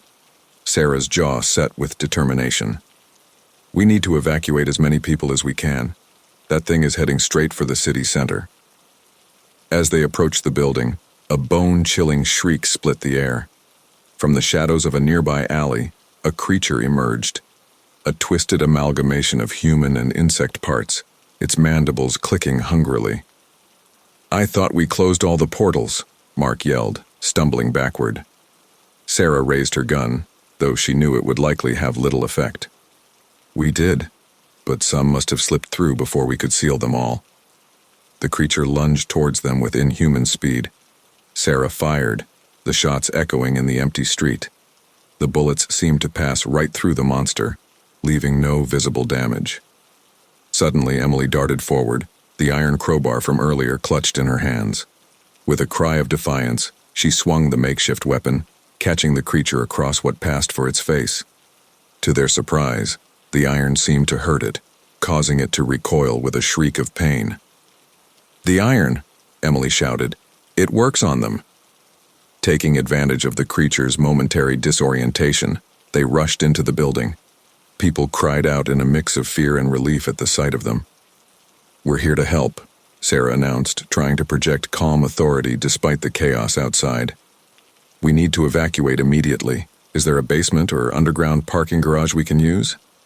An elderly man stepped forward, his voice quavering. "There's a subway station 2 blocks from here. The tunnels might be safer than the streets." Sarah nodded. "Good thinking. All right, everyone. We're going to move as a group. Stay close, stay quiet, and whatever you do, don't look directly at the thing in the sky. Let's move." As they led the group out onto the street, Sarah couldn't help but glance up at the old one. Its massive form now dominated the skyline, blotting out the sun and casting the city into an unnatural twilight. For a moment, she felt an overwhelming sense of hopelessness. How could they possibly stand against something like that? Mark seemed to sense her despair. He placed a hand on her shoulder, his voice low. "We've come this far, Sarah. We can't give up now." She nodded, drawing strength from his words and the determined faces of Emily and the civilians they were protecting. They had a duty to these people, to the city, to the world. They couldn't falter now. The journey to the subway station was fraught with danger. Twice more they encountered otherworldly creatures, managing to fend them off with Emily's iron crowbar and some quick thinking. By the time they reached the station, their group had swelled to nearly 50 people, all looking to them for guidance and protection. As they descended into the relative safety of the underground, Sarah's radio crackled to life. Chief Inspector David Roberts' voice came through, broken and distorted but audible. "Johnson, can you hear me? We've found something in Sophia's notes. There's a ritual, a way to possibly send that thing back where it came from. But it's dangerous, and it requires a sacrifice." Sarah's blood ran cold. "What kind of sacrifice?" There was a long pause before David's voice came back, heavy with the weight of what he was about to say. "A willing soul, someone to act as an anchor, to pull the entity back through the void. Whoever does it, they won't be coming back." The implications of his words hung in the air like a physical presence. Sarah looked at Mark and Emily, seeing the same mix of fear and resolve in their eyes that she felt in her own heart. "We'll do it," Sarah said finally, her voice steady despite the tremor in her hands. "Send us the details of the ritual. We'll find a way to get close enough to that thing to perform it." As David began to relay the information, Sarah pulled Mark and Emily aside. "Listen," she said, her voice low and urgent. "I need you two to stay here with these people. Guide them through the tunnels. Get them as far away from the city center as possible." Mark's eyes widened in realization. "Sarah, no. You can't be thinking of doing this alone." "Someone has to," she replied, her voice catching slightly. "And I can't ask either of you to." "Stop right there," Emily interrupted, her face set with determination. "We started this together. We're finishing it together. Don't even think about leaving us behind." Mark nodded in agreement. "We're a team, Sarah. All the way to the end." Sarah felt a lump form in her throat, overwhelmed by the loyalty and courage of her friends. After a moment, she nodded. "All right, together then." They quickly briefed one of the more level-headed civilians on how to lead the group through the tunnels, then made their way back to the surface. The city that greeted them was almost unrecognizable. Reality itself seemed to be unraveling, the laws of physics twisting and breaking under the influence of the old one. As they stood there, facing the impossibly vast form of the cosmic horror that threatened to unmake their world, Sarah felt a strange sense of calm settle over her. They were outmatched, overwhelmed, and likely marching to their doom. But they were doing it together, and they were humanity's last hope. "Ready?" she asked, looking at her companions. Mark and Emily nodded, their faces a mix of fear and unwavering determination. "Then let's go save the world," Sarah said, her voice filled with a fierce resolve. As they began their final journey towards the heart of the chaos, towards a confrontation with a being beyond human comprehension, Sarah silently vowed that whatever happened, their sacrifice would not be in vain. The fate of the world rested on their shoulders, and they would bear that weight together until the very end. Sarah's mind reeled as she found herself in a twisted version of reality, familiar yet terrifyingly wrong. The abandoned house she had been investigating moments ago was now a decrepit, nightmarish version of itself. The walls oozed a dark, viscous substance, and the air was thick with an otherworldly fog. "Hello?" Sarah called out, her voice echoing unnaturally. "Mark? Emily? David? Anyone?" No answer came, save for the creaking of the house itself, as if it were breathing. Sarah cautiously made her way through the warped corridors, her police training kicking in despite the surreal circumstances. Meanwhile, in the real world, Mark's body convulsed as he struggled to expel the malevolent presence that had taken hold of him. Emily and David watched in horror as their colleague thrashed on the floor, his eyes rolling back in his head. "We have to help him," Emily cried, reaching out to Mark. David grabbed her arm, pulling her back. "No. We don't know what that thing is capable of. It could jump into you next." Mark's voice, distorted and unnatural, erupted from his throat. "You cannot stop us. We are Legion. We are eternal." Emily's eyes lit up with hope as she remembered something from her research. "Wait. I think I know what to do. There's a ritual that could potentially seal away the evil entity." "Are you sure?" David asked, his eyes never leaving Mark's writhing form. Emily nodded, her face set with determination. "It's our only chance. But we need Sarah. Where is she?" As if in answer, they heard a muffled scream coming from the direction of an old, ornate mirror hanging on the wall. David rushed over to it, his eyes widening as he saw Sarah's reflection, but not his own. "Sarah!" he called out. "Can you hear me?" Inside the mirror realm, Sarah spun around, hearing David's voice as if from a great distance. "David, where are you?" "We're still in the house," David's voice echoed. "You've been pulled into some kind of mirror dimension. Emily thinks she knows how to stop this, but we need you." Sarah's heart pounded as she processed this information. "Okay, what do I need to do?" While David relayed Emily's instructions to Sarah, Emily herself began preparing for the ritual. She pulled out a piece of chalk from her bag and started drawing intricate symbols on the floor around Mark's convulsing body. "David," Emily called out, "I need you here, We have to form a circle. David reluctantly left the mirror, joining Emily around Mark. What about Sarah? Emily's hands moved with practiced precision as she continued drawing. If this works, it should pull her back too. But we have to hurry. In the mirror realm, Sarah followed Emily's instructions, using her own blood to draw similar symbols on the warped floors and walls. As she worked, she felt a presence growing around her, malevolent and ancient. You dare to challenge us? A chorus of voices hissed from the shadows. We have existed since before your kind crawled from the primordial ooze. Sarah's voice shook as she replied, Maybe so, but you've never faced us before. Back in the real world, Emily's voice cracked as she recited the final words of the ritual, knowing that one mistake could doom them all. Bound by blood, sealed by will, return to the void from whence you came. The house began to shake violently, pictures falling from walls and furniture sliding across the floor. Mark's body arched impossibly, a dark mist pouring from his mouth and eyes. David's soul trembled as he faced an impossible choice. The entity's voice whispered in his mind, offering him unimaginable power in exchange for betraying his team. For a moment, he wavered, the temptation almost overwhelming. David! Emily shouted, snapping him back to reality. We need you. Focus!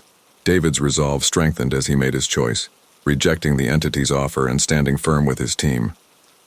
I cast you out, he roared, his voice joining Emily's in the ritual chant. The team's voices joined in unison as they continued the sealing ritual, the air crackling with otherworldly energy. The dark mist coalesced into a writhing, shapeless mass above them. In the mirror realm, Sarah felt a pull, as if reality itself was bending around her. The shadows lunged at her, trying to keep her trapped. She closed her eyes, focusing on her friends' voices, using them as an anchor to guide her back. Suddenly, the ornate mirror in the real world shattered, and Sarah came tumbling out, gasping for air. Emily quickly pulled her into the circle, completing the ritual. Now, Emily shouted. Everyone, focus your will! The team watched in awe as a portal began to open above them, the air shimmering with otherworldly energy. The dark mass howled in fury, fighting against the pull of the portal. It's not enough, Sarah panted, still weak from her ordeal. It's too strong. Mark, finally free from the entity's control, struggled to his feet. Together, he rasped. We do this together. The five of them joined hands, their combined will forcing the entity towards the portal. The house groaned and creaked around them, windows shattering as the very fabric of reality strained against the power being wielded. With a final deafening shriek, the entity was sucked into the portal. There was a moment of absolute silence, then a thunderous boom as the portal snapped shut, leaving the team in sudden, eerie quiet. They stood there, hands still clasped, hardly daring to breathe. Finally, Emily broke the silence. Is it over? She whispered. As if in answer, the oppressive atmosphere that had permeated the house lifted. They could hear birds chirping outside, the early morning sun starting to peek through the broken windows. David let out a shaky laugh. I think we did it. We actually did it. Sarah slumped to the floor, exhaustion overtaking her. What was that place? The mirror world? Emily shook her head, her scientific mind already trying to make sense of what they'd experienced. I don't know. Some kind of parallel dimension? A construct created by the entity? We may never fully understand. Mark, still weak but recovering, placed a hand on Sarah's shoulder. Whatever it was, you made it back. We all did. As the adrenaline wore off, the team began to feel the full weight of their ordeal. They had faced an ancient evil, stared into the abyss, and emerged victorious. But they all knew, without having to say it, that they were irrevocably changed by the experience. David helped Sarah to her feet. Come on, let's get out of here. I think we all could use some rest, and maybe a stiff drink. As they made their way out of the house, supporting each other, they knew that their lives would never be the same. They had glimpsed a world beyond the veil, faced horrors beyond imagination, and survived. Whatever challenges lay ahead, they would face them together, bound by an experience that defied explanation. The sun rose higher in the sky as they emerged from the house, its warm light chasing away the last remnants of the nightmarish night. They had won this battle, but all of them couldn't shake the feeling that this was just the beginning of a much larger war. For now, though, they were content to bask in their victory, grateful for each other and the new day ahead. Sarah's tears flowed freely as she encountered the trapped souls of her friends in the mirror world, their pain palpable. The twisted landscape around her shimmered with an otherworldly light, casting long, distorted shadows that seemed to move of their own accord. "Anna, Beatrice, is that really you?" Sarah called out, her voice trembling as she spotted familiar faces in the distance. The spectral forms of her friends turned towards her, their eyes hollow and filled with an unspeakable sadness. Anna's ghost spoke first, her voice echoing strangely in the surreal environment. "Sarah, how are you here? You shouldn't be here. No one should." Sarah took a tentative step forward, her police instincts warring with her fear and grief. "I'm trying to stop this, to save you all. Tell me what happened. How can I help?" Beatrice's spirit drifted closer, her form flickering like a candle in the wind. "It's too late for us, Sarah. We're trapped here, bound to this place by our own foolishness and the entity's malice." "No," Sarah insisted, her voice cracking. "There has to be a way. I won't leave you here like this." As Sarah conversed with the trapped souls of her friends, the scene shifted back to the real world, where Mark's eyes glowed with an unholy light as the entity used him as a vessel, taunting the team with his friend's voice.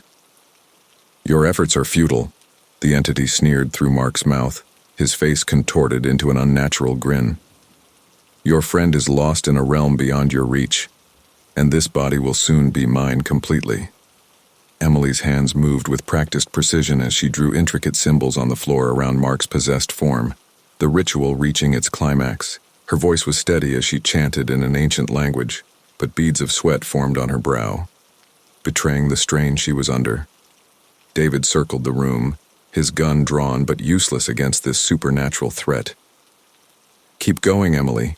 We have to trust that Sarah will find a way back to us." The entity laughed, a chilling sound that seemed to come from everywhere at once. "Your faith is misplaced. Soon you will all join your friends in eternal torment." Back in the mirror world, Sarah struggled to maintain her composure as she learned the full horror of what had happened to her friends. Carla's spirit approached, her form more coherent than the others. "Sarah, listen carefully. The entity feeds on fear and regret. It used my lie about Miguel to anchor itself in our world, but it's grown far beyond that now." "How do we stop it?" Sarah asked, desperation clear in her voice.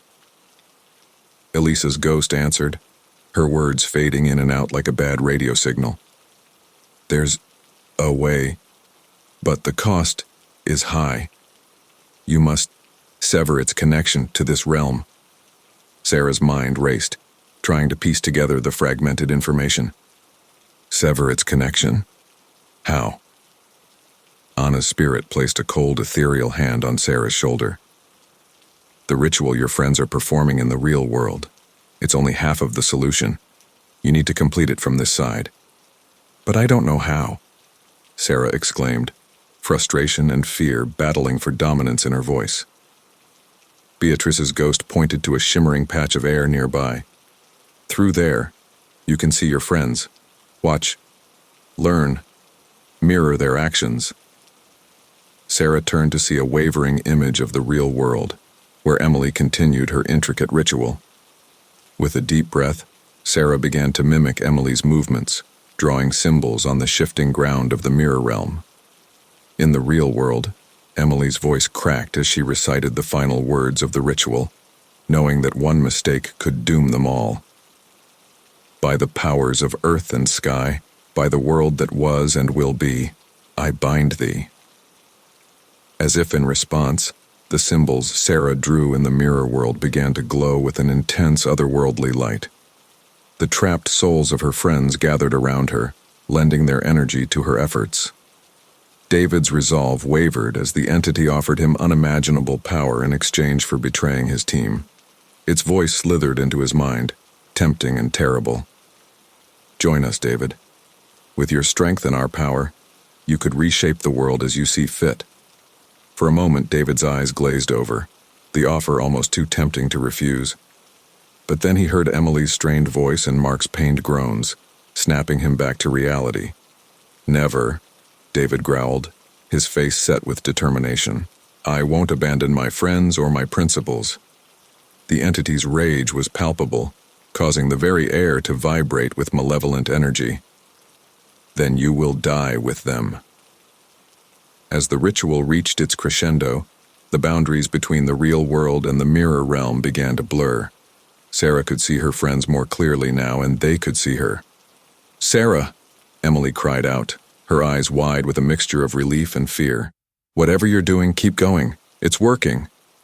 Sarah nodded, her movements perfectly synchronized with Emily's as they completed the ritual from both sides of reality. The trapped souls of her friends began to fade, their energy pouring into the ritual. "Thank you, Sarah," Anna's voice whispered as she disappeared. "Free us, and stop this evil." Tears streamed down Sarah's face as she watched her friends vanish, but she pressed on, determination stealing her resolve. The entity howled in fury, its form in both realms beginning to fracture and splinter. "No!" it screamed, its voice a cacophony of 1,000 tormented souls. "We will not be banished. We are eternal." Mark's body convulsed violently as the entity was forcibly expelled, leaving him weak but free.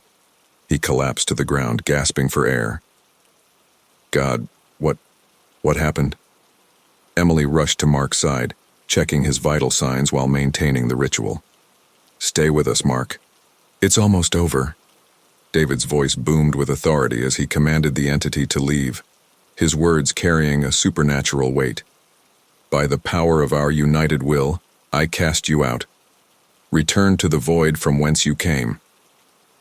The entity's form coalesced into a writhing mass of darkness, caught between the real world and the mirror realm. It lashed out in its death throes, causing the house to shake violently. Sarah felt a pull, realizing that the closing of the portal would trap her in the mirror world if she didn't act fast. With a final burst of effort, she pushed through the thinning barrier between worlds, tumbling back into reality just as the portal snapped shut with a thunderous boom. The team's voices joined in unison as they completed the sealing ritual, the air crackling with otherworldly energy. A blinding light filled the room, and when it faded, the oppressive presence of the entity was gone. For a moment, no one moved or spoke, hardly daring to believe it was over. Then, exhausted and overwhelmed, they collapsed to the floor, supporting each other. Is everyone okay?" Emily asked, her voice hoarse from the ritual chanting. Mark nodded weakly, still pale but recovering. "I think so. God, I could feel that thing inside me. It was horrible." Sarah hugged her knees to her chest, her eyes distant. "I saw them. Anna, Beatrice, all of them. They were trapped there, but I think they're free now." David placed a comforting hand on Sarah's shoulder. "You did it, Sarah. You saved them, and you saved us all." As the adrenaline wore off, the full weight of their ordeal crashed down upon them. They had faced an ancient evil, peered into a realm beyond human understanding, and emerged victorious, but at a great cost. Emily's hands shook as she examined the ritual symbols, which were already starting to fade. "We need to document everything. The world needs to know what happened here, what's really out there." Mark shook his head, a haunted look in his eyes. "Who would believe us? We barely understand it ourselves." "It doesn't matter if anyone believes us," David said firmly. "What matters is that we're prepared if something like this ever happens again." Sarah stood up slowly, her legs unsteady. "He's right. We've seen behind the veil now. We can't unsee it. and we have a responsibility to be ready. As the first rays of dawn began to peek through the windows, the team gathered themselves, supporting each other as they made their way out of the house. They were changed, marked by their experience in ways that would take time to fully understand. But as they stepped into the fresh morning air, there was also a sense of hope. They had faced the darkness together and emerged stronger for it. Whatever challenges lay ahead, they would face them as a team, bound by an experience that defied explanation, but forged an unbreakable bond between them. The sun rose higher, chasing away the last shadows of the night. For now, at least, the world was safe. And four unlikely heroes had found their true calling in the defense of humanity against forces beyond imagination. Sarah's heart soared as she found a way to communicate with her team from within the mirror, offering crucial information. The silvery surface rippled like water as she pressed her hand against it, feeling the cold, smooth texture beneath her fingers. "Guys, can you hear me?" Sarah called out, her voice echoing strangely in the twisted reflection of reality she was trapped in. On the other side, Emily's eyes widened in shock. "Sarah, is that really you?" David rushed to the mirror, his face a mixture of relief and concern. "Thank God. Are you all right? We've been trying to figure out how to get you back." Sarah nodded, her image flickering slightly in the mirror. "I'm okay, but we don't have much time. This place, it's not stable. I can feel it shifting around me." As Sarah spoke, the team could see glimpses of the nightmarish world behind her. Shadows moved of their own accord, and the very air seemed to shimmer with malevolent energy. "What can you tell us?" Emily asked, her scientific mind already racing with possibilities. "Anything that might help us understand what we're dealing with?" Sarah took a deep breath, organizing her thoughts. "It's like a twisted version of our world. Everything here feeds on fear and negative emotions. The entity, it's not just one thing. It's like a collective of lost souls and ancient evils." While Sarah relayed her findings, Mark's consciousness resurfaced briefly, his agonized pleas for help cutting through the entity's control. His body, still lying on the floor surrounded by Emily's protective circle, convulsed violently. "Help! Me!" Mark gasped, his eyes clearing for a moment before clouding over again with an unnatural darkness. Emily knelt beside him, careful not to break the circle. "Mark, can you hear me? We're trying to help you.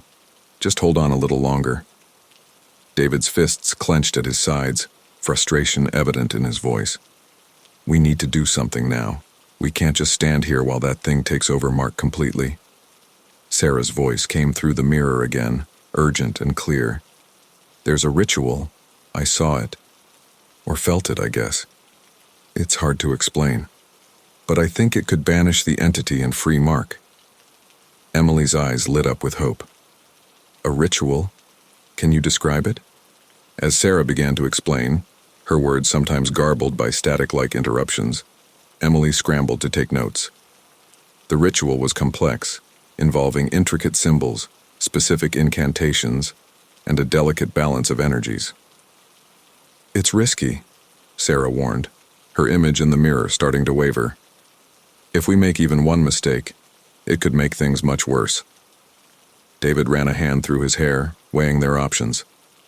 "Do we have a choice? We can't leave you trapped in there, and we can't let that thing keep control of Mark." Emily nodded, her face set with determination. "Sarah's right, it's risky, but it's our best shot. We need to try."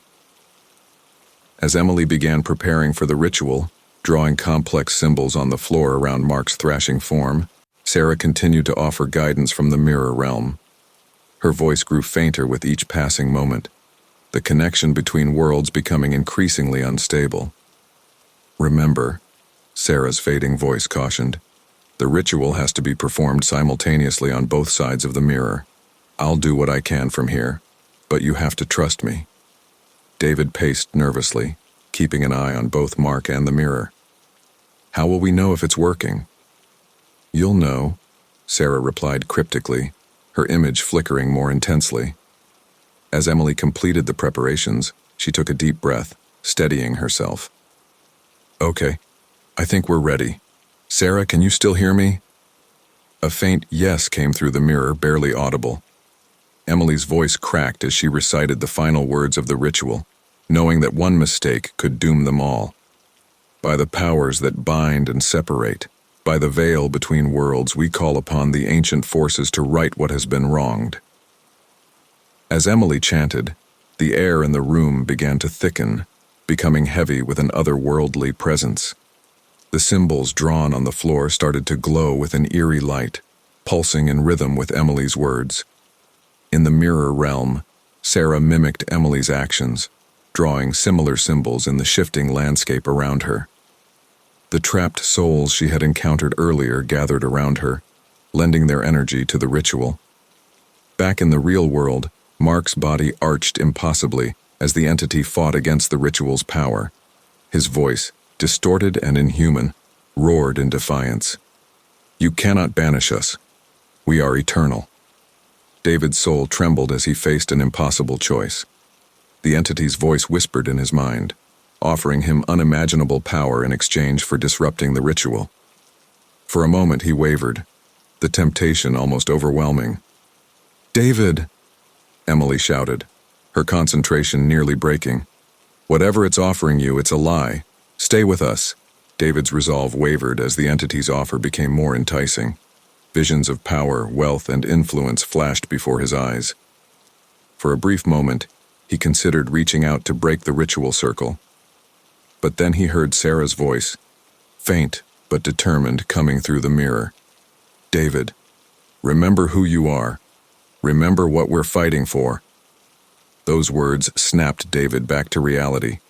His eyes cleared, and he straightened his back, rejecting the entity's offer.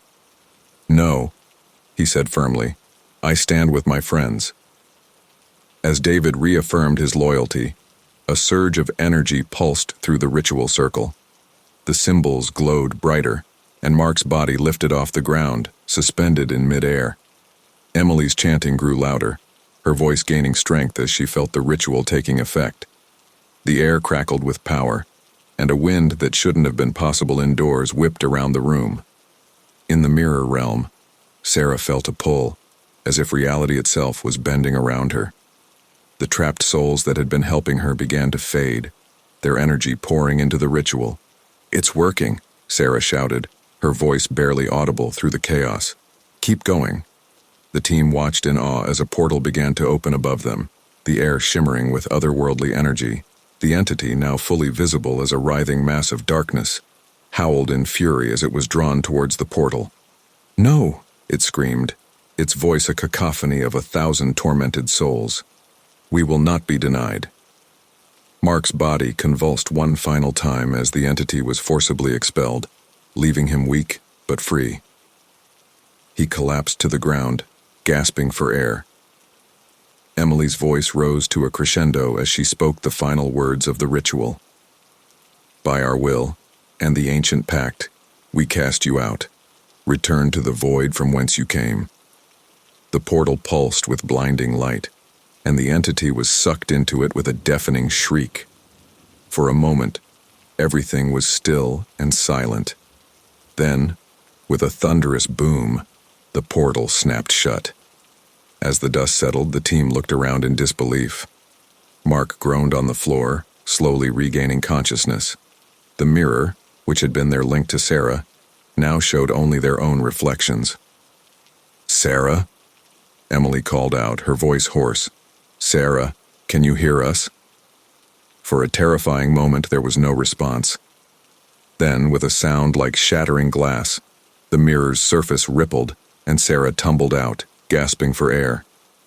David rushed to catch her before she hit the ground. "Sarah, are you all right?" Sarah nodded weakly, her eyes wide with the horrors she had witnessed. I think so. Is it over? Did we do it?" Emily helped Mark to his feet, supporting him as he swayed unsteadily. "I think we did. The entity's gone, and you're back. We actually pulled it off." As the adrenaline of the moment faded, The full weight of what they had accomplished settled over the team. They had faced an ancient evil, peered into realms beyond human understanding, and emerged victorious.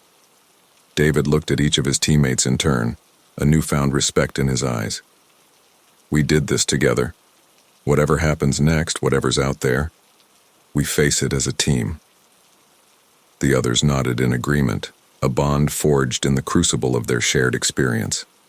As the first light of dawn began to filter through the windows, they knew that their lives would never be the same. They had glimpsed the truth behind the veil of reality, and now they had a responsibility to stand guard against the darkness. Together, supporting each other, they made their way out of the house and into the fresh morning air. The world around them seemed brighter somehow, more vivid. They had faced their greatest challenge and survived, emerging stronger and more united than ever before. As the sun rose higher in the sky, chasing away the last shadows of their ordeal, the team shared a look of determination. Whatever challenges lay ahead, they would face them together, armed with the knowledge and strength they had gained. The battle was won, but they all sensed that their war against the darkness was just beginning. Sarah's scream of triumph echoed as she fought her way back through the mirror, emerging battered but alive. The glass shattered around her as she tumbled into the real world, gasping for air. David rushed forward, catching her before she hit the ground. "Sarah." "Thank God," David exclaimed, helping her to her feet. "Are you all right?" Sarah nodded weakly, her eyes wide and unfocused. I think so. It was horrible in there." Emily hurried over, concern etched on her face. "Take it easy, Sarah. You've been through a lot." As the team gathered around Sarah, Mark's body convulsed violently on the floor. The entity that had possessed him was being forcibly expelled, leaving him weak, but free. "Mark!" Emily cried, rushing to his side. She cradled his head gently, watching as his eyes slowly focused on her face. Mark coughed, his voice hoarse and weak. Emily, what happened?" David knelt beside them, relief evident in his voice. "You were possessed, Mark, but we got you back. You're safe now." As Mark struggled to sit up, aided by Emily and David, Sarah stumbled towards the shattered remains of the mirror. She stared at her fractured reflection, her mind reeling from the otherworldly experiences she had endured. "It's over," she whispered, more to herself than to the others. "We actually did it." The room fell silent for a moment, the weight of their ordeal settling over them. Then, without warning, Emily gasped, her eyes widening in horror. "Oh no," she breathed, her voice trembling. "No, no, no." David spun around, tension returning to his body. "What is it, Emily? What's wrong?" Emily's hands shook uncontrollably as she felt the entity's presence lingering within her, a constant battle for control. I can feel it. It's inside me." The team watched in shock as strange symbols began to appear on Emily's skin, pulsing with dark energy. She clutched her head, a pained expression contorting her features. "Emily!" Mark cried, reaching out to her despite his weakened state. "Fight it! Don't let it take control." Sarah stepped forward, her own exhaustion forgotten in the face of this new crisis. "Emily, listen to me. You're stronger than it is. You can resist it." Emily's eyes flashed with an unnatural light as she struggled against the entity's influence. I'm trying, but it's so strong. I can hear its thoughts, its desires. It wants to destroy everything." David's face hardened with determination. "We're not losing you, Emily. Not after everything we've been through. There has to be a way to get that thing out of you." As the team rallied around Emily, the room began to shake. Objects rattled on shelves, and the very air seemed to vibrate with malevolent energy. It's trying to manifest," Emily gasped, her voice strained. "I don't know how much longer I can hold it back." Sarah's mind raced, drawing on her experiences in the mirror realm. The ritual. Maybe we can modify it, use it to expel the entity from Emily. Mark nodded weakly, struggling to his feet. "It's worth a shot. What do we need to do?" As Sarah began explaining her idea, Emily's body suddenly went rigid. When she spoke, her voice was a chilling mixture of her own and something utterly inhuman. "Foolish mortals," the entity hissed through Emily's mouth. "You cannot hope to contain us. We are ancient, we are legion, and we will devour your world." David stepped forward, his voice firm and unwavering. "We've beaten you once, and we'll do it again. Let her go." The entity laughed, a sound that sent chills down their spines. "This vessel is ours now. Her knowledge, her power, all of it will serve our purpose." As the entity spoke, the symbols on Emily's skin glowed brighter, spreading across her body like a sinister web. The air around her crackled with dark energy, and objects in the room began to levitate. Sarah, drawing on some instinct she didn't fully understand, began to chant in a language she had never spoken before. The words felt ancient and powerful on her tongue. "By the light that pierces shadow, by the bonds of friendship and love, I command you to release her." The entity recoiled, Emily's body staggering back as if struck. How do you know these words?" Mark, catching on, joined in the chant, his voice growing stronger with each word. David followed suit, and soon all three of them were reciting the incantation in perfect unison. Emily's body writhed as the entity fought against the impromptu exorcism. "No, we will not be banished again." The room shook more violently, plaster raining down from the ceiling. The team stood firm, their voices rising above the chaos as they continued the chant. Suddenly Emily's eyes cleared, her true self breaking through for a moment. "Guys, help me. Please don't give up." "We're here, Emily," Sarah called out, her voice filled with determination. "Fight it. Push it out." The battle raged on, minutes stretching into what felt like hours. The entity's hold on Emily weakened bit by bit, but it refused to let go entirely. In a moment of desperate inspiration, David stepped forward and grasped Emily's hand. "Emily, remember who you are. Remember everything we've been through together. You're stronger than this thing. Push it out." At David's touch, something changed. The symbols on Emily's skin began to fade, and the dark energy surrounding her started to dissipate. With a final, ear-splitting shriek, the entity was expelled from Emily's body. It manifested as a roiling mass of darkness, hovering in the air for a moment before being drawn back towards the shattered remains of the mirror. "Now!" Sarah shouted. "Push it through!" The team focused all their will, channeling the power of the ritual they had performed earlier. The entity fought against the pull, but it was too weak to resist.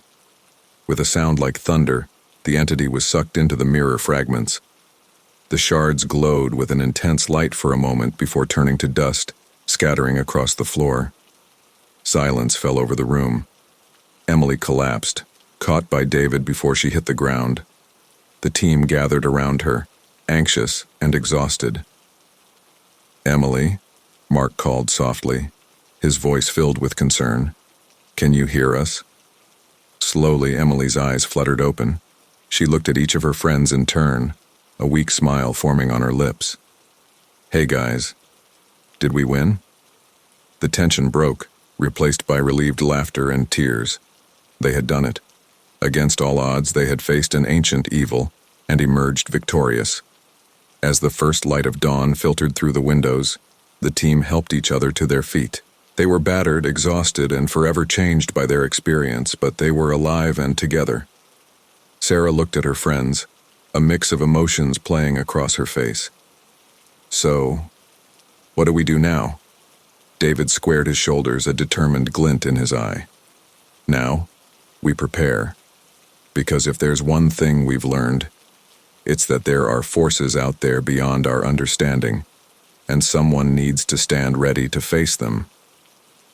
The others nodded in agreement. They had glimpsed a world beyond the veil of normal reality, and there was no going back. Whatever challenges lay ahead, they would face them together, bound by their shared ordeal and the unbreakable bonds of friendship forged in the crucible of supernatural horror. As they made their way out of the house and into the fresh morning air, each of them knew that this was not the end, but rather the beginning of a new chapter in their lives. The world around them seemed different now, filled with both wonder and potential danger. But they were ready to face it, armed with their newfound knowledge and the strength they found in each other. The sun rose higher, chasing away the last shadows of the night.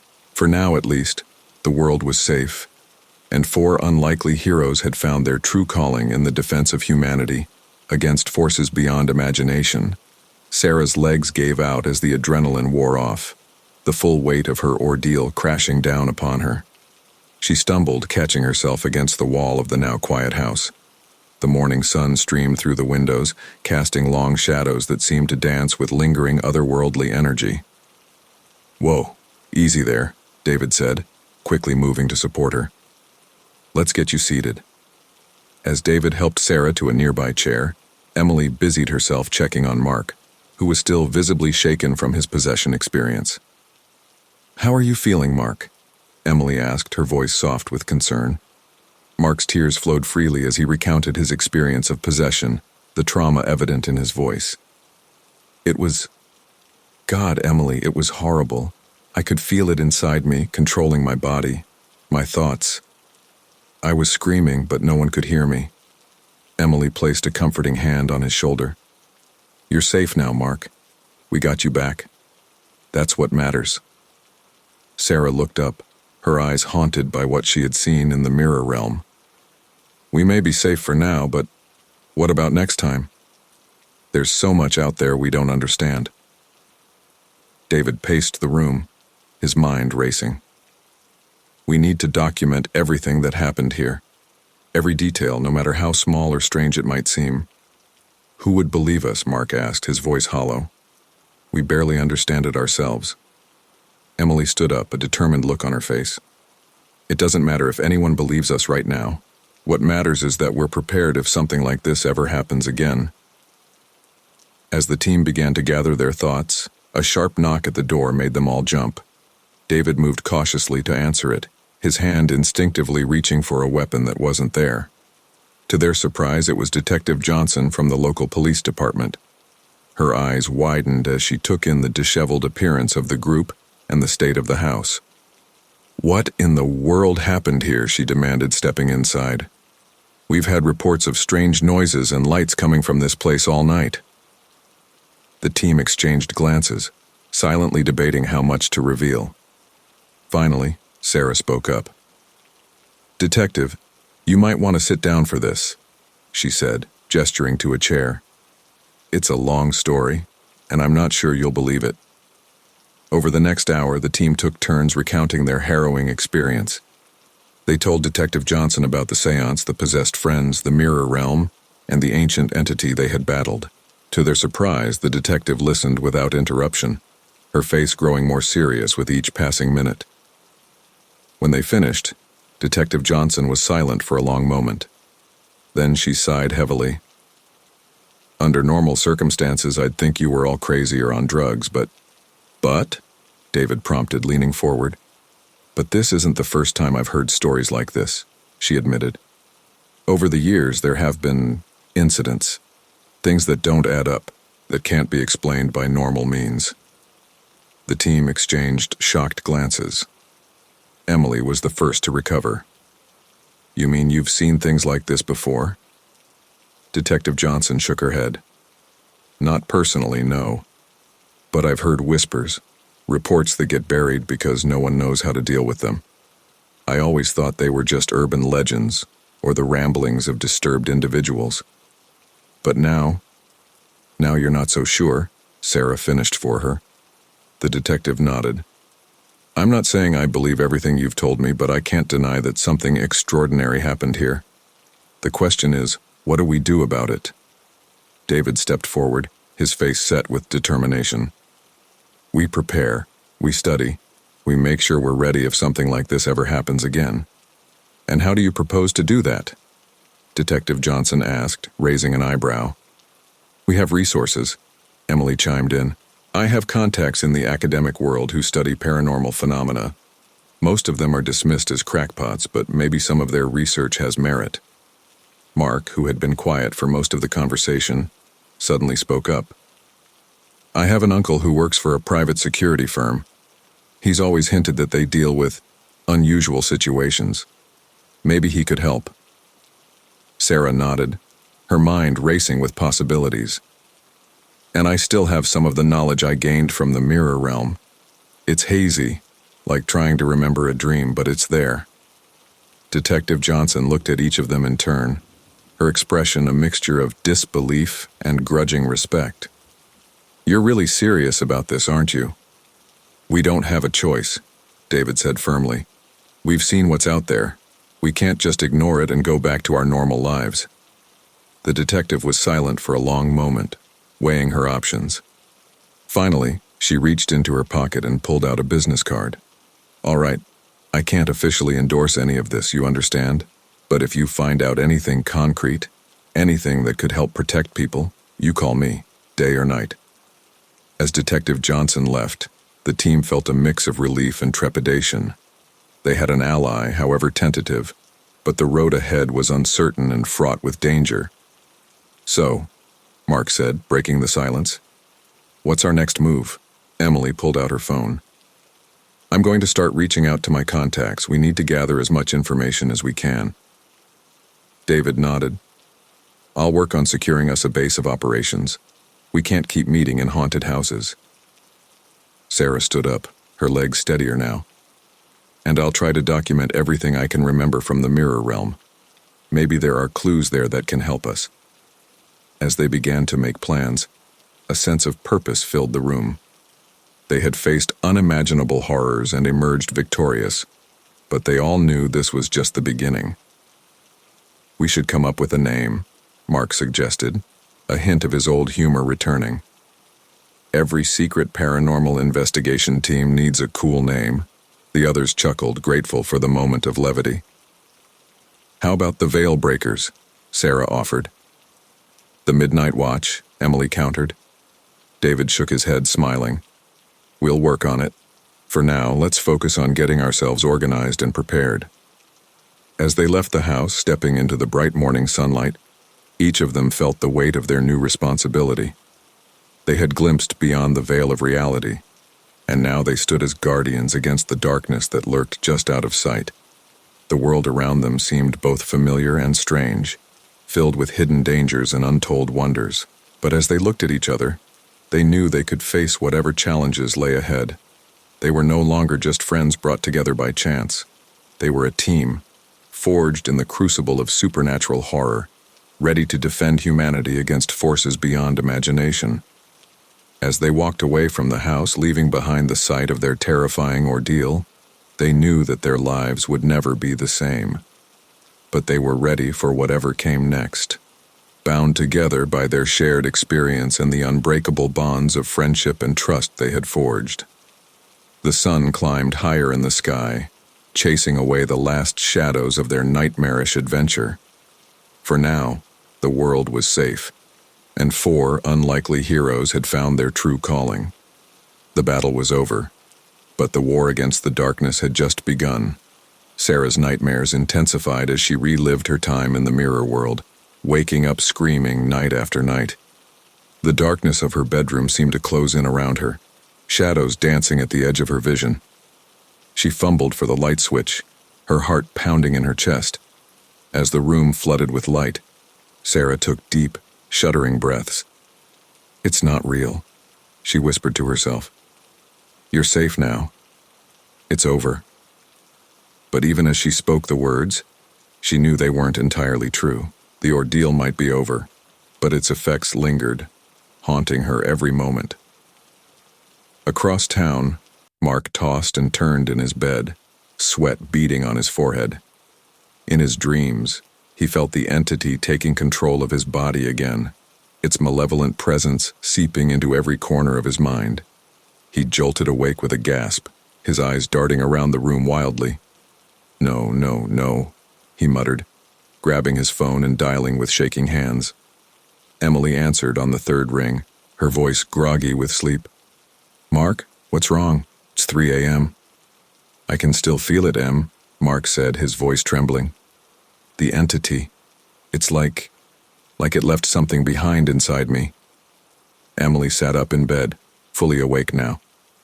Mark, listen to me. We expelled the entity. You're free. What you're feeling, it's trauma. It's normal after what you've been through. But even as she spoke, Emily felt a chill run down her spine.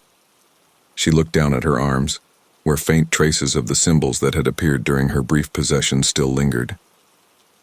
Maybe we should meet, she suggested. All of us. I think we need to talk about what's happening to us. The next morning, the team gathered at a small cafe on the outskirts of town. They chose a secluded booth away from prying ears. David arrived last, his face haggard from lack of sleep. "Sorry I'm late," he mumbled, sliding into the booth. "I've been researching." Sarah raised an eyebrow. "Researching what, exactly?" David pulled out a small notebook, filled with scribbled notes and diagrams. "Everything I could find on possession, interdimensional travel, ancient entities. Most of it is probably nonsense, but we can't afford to dismiss anything," Emily finished for him. She turned to the others. "How is everyone holding up?" Mark's paranoia grew as he became convinced that traces of the entity still lurked within him, affecting his behavior. I don't know, guys. Sometimes I feel okay. But then, it's like I can hear whispers, see things moving in the corner of my eye." Sarah nodded, understanding all too well. "The nightmares are getting worse. I keep seeing that twisted version of our world. And sometimes when I wake up, it's like the barrier between here and there is thinner." Emily listened intently, her scientific mind trying to make sense of their experiences. "It sounds like we're all experiencing some form of post-traumatic stress, but given what we went through, there could be more to it." She rolled up her sleeve, revealing the faint symbols on her skin. "These haven't faded, and sometimes I swear I can feel something, a presence, or a pull." David leaned forward, his eyes intense. "We need to understand what's happening to us, and we need to be prepared in case that thing or something like it tries to come back." As they discussed their experiences, a waitress approached their table. The team fell silent, exchanging wary glances. "Can I get you folks anything else?" the waitress asked cheerfully. David cleared his throat. "Just the check, please, thank you." As the waitress walked away, Mark whispered, "Did you see her eyes?" "For a second, I could have sworn." "It wasn't real, Mark," Emily said gently. "We're all on edge. We need to be careful not to see threats where there aren't any." But even as she spoke, Emily couldn't shake the feeling that they were being watched. After leaving the cafe, the team decided to regroup at Emily's apartment. As a research scientist, she had access to resources that might help them make sense of their situation. Emily's struggle against the entity's influence became more difficult, her moments of lucidity growing shorter. As she booted up her computer, she felt a strange buzzing in her head. "I've been compiling all the data I could find on paranormal phenomena," she explained, her voice strained. "Most of it is unsubstantiated, but there are patterns if you know where to look." As Emily pulled up files and images on her computer, the others gathered around. Suddenly the screen flickered, and for a brief moment they all saw a glimpse of the mirror world. Did you all see that?" Sarah gasped. David nodded grimly. "It's getting stronger. The barrier between our world and whatever that place is, it's weakening." Mark began to pace, his agitation growing. "What if we didn't stop it? What if we just delayed it? What if it's coming back?" Emily gripped the edge of her desk, fighting against a wave of dizziness. We need help. This is bigger than us." Sarah remembered the business card Detective Johnson had given them. "Maybe it's time we called in that favor. The detective said she'd heard of other incidents. Maybe she has resources we don't." As David pulled out his phone to make the call, Emily suddenly cried out in pain. The others turned to see the symbols on her skin glowing faintly. "Em!" Mark exclaimed, rushing to her side. "What's happening?" Emily's eyes fluttered, her voice weak. It's trying to come through. using me as a conduit. We have to stop it. David's determination hardened as he delved deeper into occult knowledge, searching for a way to free Emily and protect them all. We're not losing you, Emily. Not after everything we've been through. As Emily struggled against the entity's influence, the room began to warp and shift, reality bending around them. Objects floated off surfaces, and shadows danced on the walls. Sarah, drawing on her experiences in the mirror world, began to chant in a language she didn't understand. The words felt ancient and powerful on her tongue. By the light that pierces shadow, by the bonds of friendship and love, we stand against the darkness. As Sarah chanted, the others joined in, their voices growing stronger with each repetition. The air crackled with energy, and the distortions in the room began to subside. Emily gasped as the glow faded from the symbols on her skin. She looked up at her friends, tears in her eyes. "Thank you," she whispered. "I could feel you pulling me back." As the tension in the room eased, they all realized that this was far from over.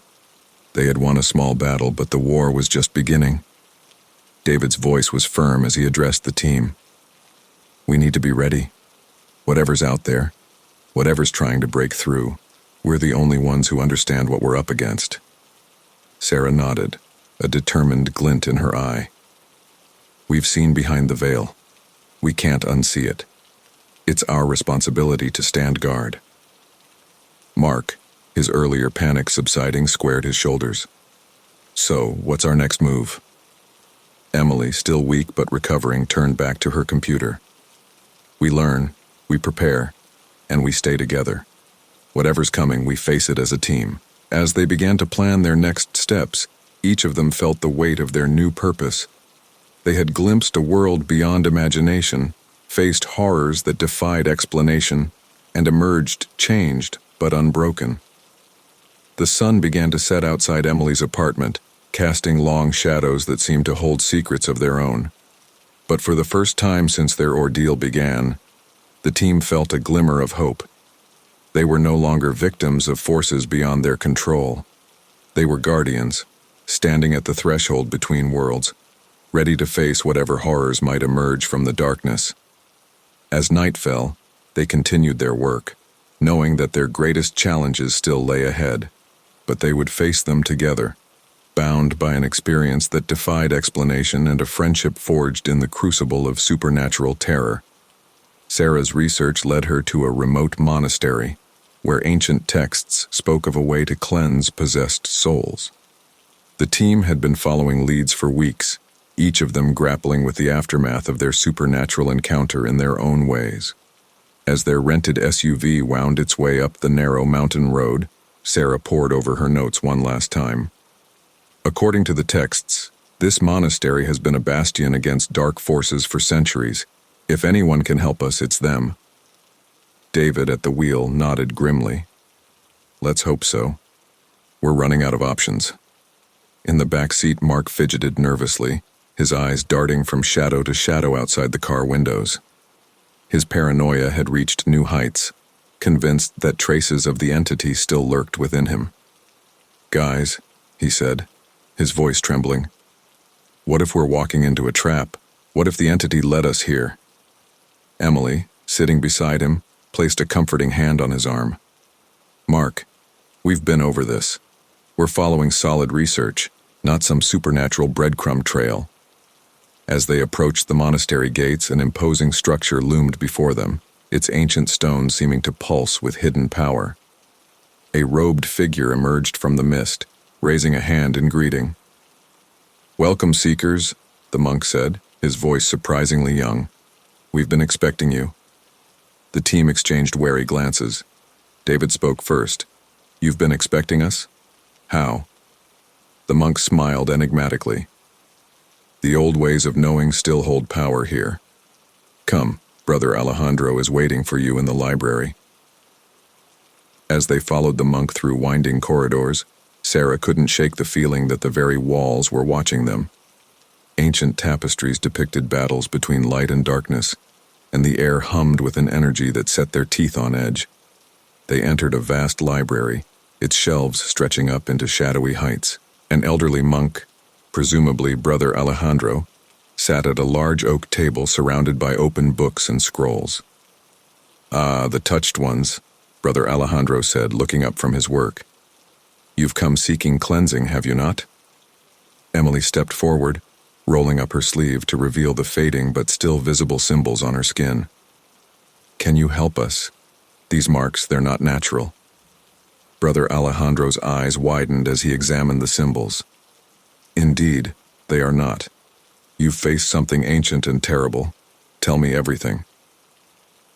Over the next hour, the team recounted their harrowing experience with the entity, the mirror world, and the lingering effects of their ordeal. Brother Alejandro listened intently, occasionally jotting notes or consulting one of his many books. When they finished, the old monk sat back, his face grave. "What you faced was no mere spirit or demon. It was an old one, a being from beyond the veil of our reality. The fact that you survived it all is remarkable." Mark leaned forward, his eyes desperate. "But can you help us?" "I can still feel it inside me, whispering, trying to take control." Brother Alejandro nodded slowly. "There is a ritual passed down through our order for generations. It can cleanse the taint of the old ones from a soul. But I warn you, it is not without risk." "What kind of risk?" David asked, his protective instincts kicking in. "The ritual requires the subject to confront the darkness within them," the monk explained, "to face their deepest fears and regrets. Some have been driven mad by the experience." A heavy silence fell over the group. Sarah was the first to break it. "We don't have a choice. If we don't do this, that thing could come back. It could use us to break through into our world." Emily nodded in agreement. "I'll do it, whatever it takes." Mark's erratic behavior reached a breaking point, causing him to isolate himself from the team for their safety. "No," he shouted, backing away from the table. I can't face it again, it's too much." He turned and ran from the library, his footsteps echoing through the stone corridors. David made to follow him, but Brother Alejandro held up a hand. "Let him go.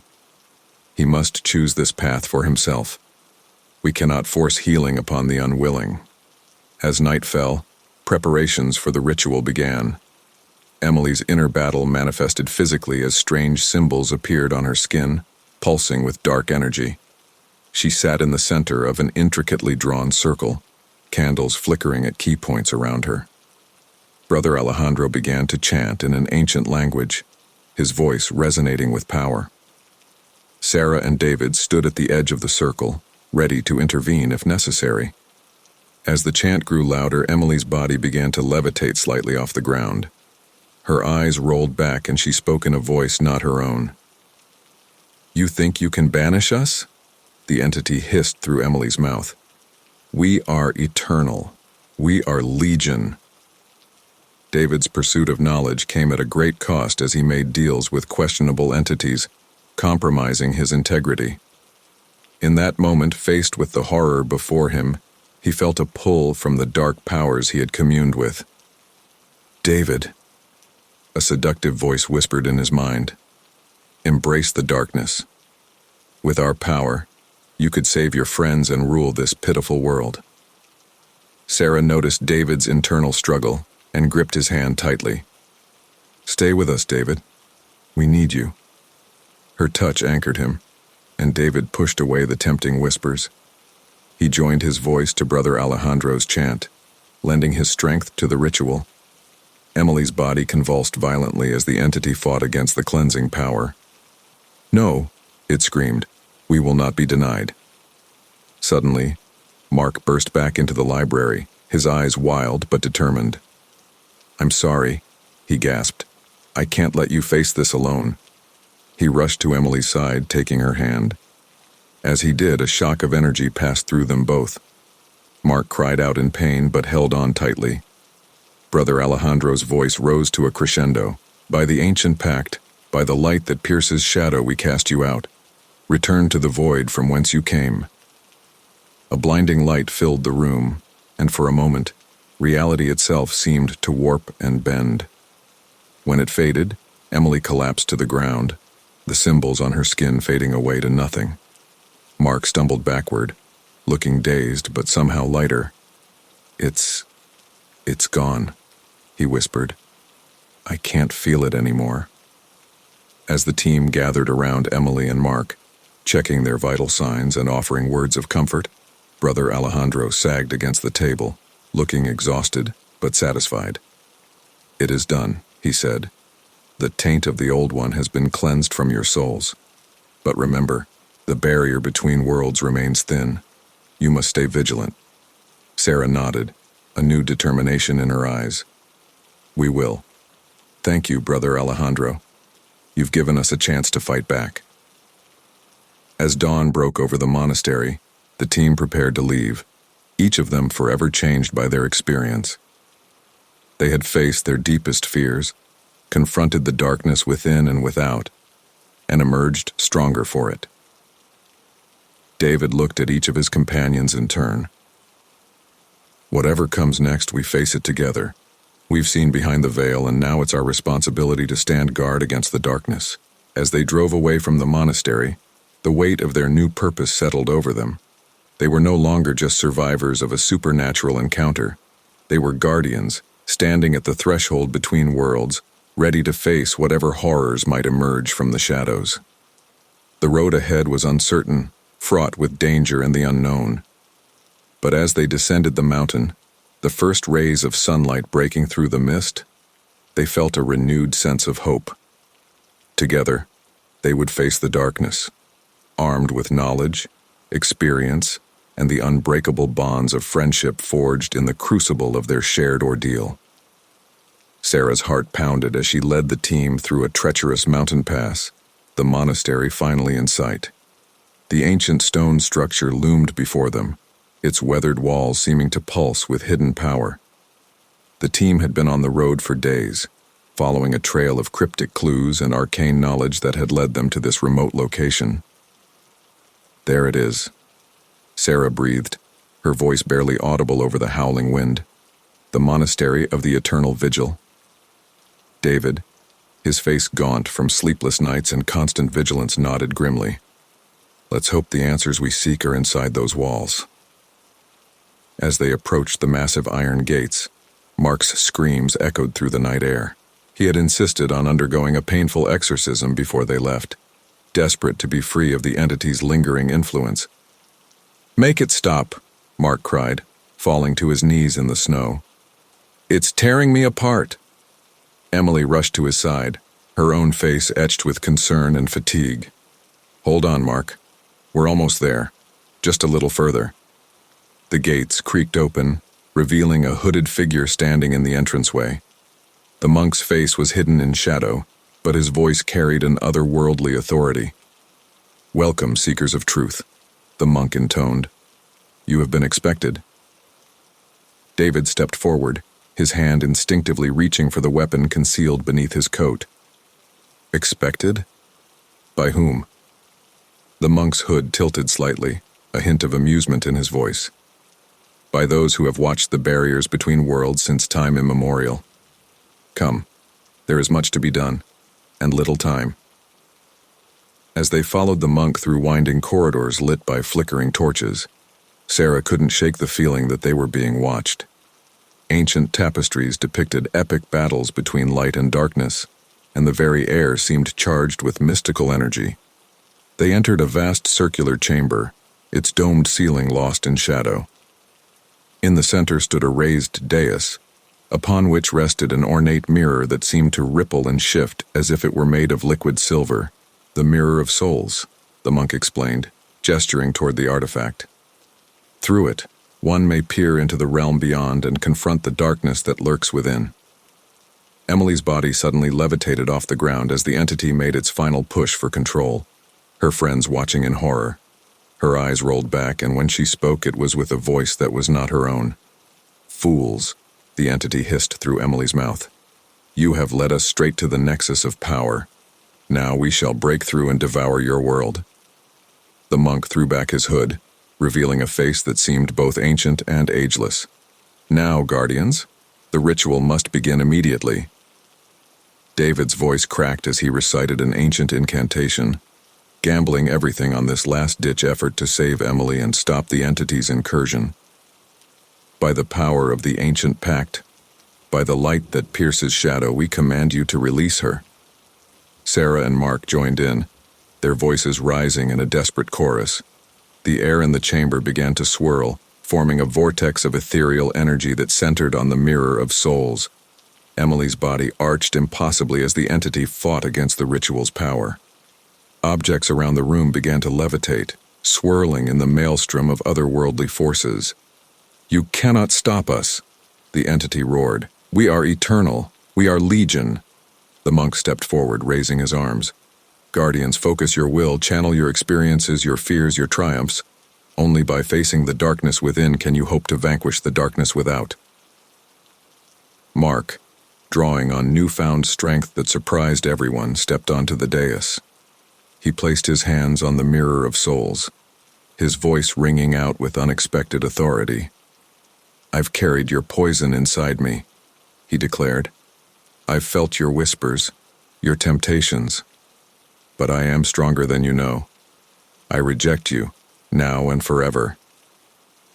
A pulse of energy burst from the mirror, momentarily blinding everyone in the chamber. When their vision cleared, they saw Mark standing tall, his eyes clear and focused for the first time in weeks. Inspired by Mark's courage, Sarah stepped forward next. "I've seen your twisted realm, walked its nightmarish paths, but I found my way back, and I'll always find my way back to the light." Another pulse of energy erupted from the mirror, even stronger than before. The entity's hold on Emily seemed to weaken, her body lowering slightly towards the ground. David, drawing on both his orthodox knowledge and the darker arts he had dabbled in, approached the mirror last. "I've peered into the abyss, tasted the power you offer, but I choose my friends, my humanity.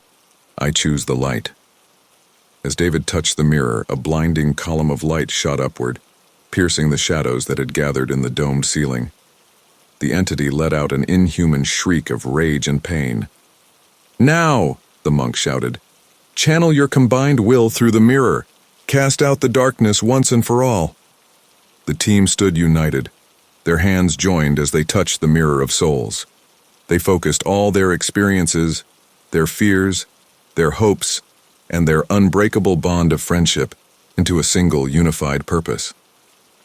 Emily's body rose higher into the air, surrounded by a maelstrom of dark energy. Her voice, her true voice, broke through the entity's control. "Help me! I can feel it. I can push it out." "We're here, Emily," Sarah called out. "Fight it! Come back to us!" The chamber shook violently, stones cracking and ancient dust raining down from above. The Mirror of Souls pulsed with an intensity that threatened to shatter it at any moment. With a final, ear-splitting shriek, the entity was ripped from Emily's body. It manifested as a roiling mass of darkness above them, fighting against the pull of the mirror. "It's working," Mark shouted over the chaos. "Don't let up." The entity's form began to elongate, stretching like taffy as it was inexorably drawn into the Mirror of Souls. It fought with the desperation of a cornered beast, lashing out with tendrils of darkness that left scorch marks on the stone floor. "You cannot destroy us," it howled. "We will return. We will—" Its final words were cut off, as the last of its essence was sucked into the mirror. For a moment, the surface of the artifact boiled and churned like a stormy sea. Then, with a sound like a thunderclap, it went still, its surface once again a perfect, unbroken plane of silver. Emily dropped to the floor, gasping for air. The team rushed to her side, supporting her as she struggled to sit up. Is it over?" she asked, her voice weak but her own. The monk nodded solemnly. "The entity has been banished back to its own realm. The Mirror of Souls will hold it at bay, but vigilance must be maintained. The barriers between worlds are thin, and there are always those who would seek to breach them." As the team helped Emily to her feet, they looked at each other with a mixture of exhaustion, relief, and newfound purpose. They had faced their greatest challenge and emerged victorious, but they all sensed that their journey was far from over. David spoke for all of them when he said, "We've seen what's out there now. We can't unsee it. Whatever comes next, whatever tries to break through into our world, we'll be ready." Sarah nodded in agreement. "We're not just survivors anymore. We're guardians." The monk smiled, a glimmer of approval in his ageless eyes. "Indeed you are. The world may never know of the service you have rendered this day, but know that you stand in a long line of protectors, stretching back to the dawn of time." As the first light of dawn began to filter through the high windows of the chamber, the team stood together, battered but unbroken. They had glimpsed the horrors that lurked beyond the veil of reality, faced their own inner demons, and emerged stronger for it. Whatever challenges lay ahead, they would face them together, bound by an experience that defied explanation and a friendship forged in the crucible of supernatural terror. The sun rose over the monastery, chasing away the last shadows of the night. For now, at least, the world was safe, and 4 unlikely heroes had found their true calling in the defense of humanity against forces beyond imagination. Sarah's eyes widened in recognition as she encountered the spirits of the original 5 friends, offering guidance from beyond. The ethereal forms of Anna, Beatrice, Carla, Diana, and Elisa shimmered in the air before her, their faces a mixture of sorrow and determination. "We've been waiting for you, Sarah," Anna's spirit said, her voice echoing strangely in the cavernous chamber of the monastery. Sarah felt a chill run down her spine. You're the ones who started all this." "The seance?" Beatrice's ghost nodded solemnly. "We didn't know what we were getting into. We thought it was just a game, a way to pass the time during lockdown. But we unleashed something ancient and terrible," Carla added, her spectral form flickering like a candle flame. The team gathered around Sarah, their faces a mixture of awe and apprehension. David stepped forward, his voice steady despite the supernatural scene before them. "Why are you here now?" he asked. "What more can you tell us about the entity?" Diana's spirit turned to face him, her eyes holding a wisdom that seemed beyond her years. "We've been trapped between worlds, watching as the entity grew stronger. We've seen what it's capable of, and we know how to stop it." Emily, still weak from her recent possession, leaned heavily on Mark for support. "But we've already banished it, haven't we? It's trapped in the mirror of souls." Elisa's ghost shook her head, a look of grave concern on her translucent face. "The mirror is only a temporary prison. The entity is ancient and patient.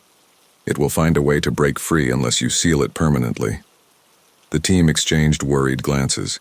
Mark's newfound strength surprised everyone as he spoke up, his voice firm and resolute. "Tell us what we need to do. We've come too far to let that thing escape now." Anna's spirit gestured towards an ornate door at the far end of the chamber, previously unnoticed by the team. Beyond that door lies the heart of the monastery. It's a nexus of spiritual energy that has kept the barriers between worlds strong for centuries. "You must use the power of the heart to reinforce the seal on the mirror of souls," Beatrice explained. "But be warned, the ritual is dangerous. It will require each of you to face your deepest fears and regrets." Sarah squared her shoulders, a determined glint in her eye. "We've faced our fears before. We can do it again." David nodded in agreement, but there was a flicker of uncertainty in his eyes. "What about you 5? Will this ritual free your spirits?" Carla's ghost smiled sadly. "We hope so. Our foolish actions trapped us here, but perhaps by helping you, we can finally find peace." As the team prepared to enter the heart of the monastery, Emily's body arched impossibly as a final echo of the entity's power surged through her. She cried out in pain, the symbols on her skin flaring to life once more. "Emily!" Mark exclaimed, supporting her as she swayed on her feet. Diana's spirit floated closer, her ethereal hand hovering over Emily's forehead. "The entity left a piece of itself within you. You must purge it completely during the ritual, or it could use you as a conduit to escape.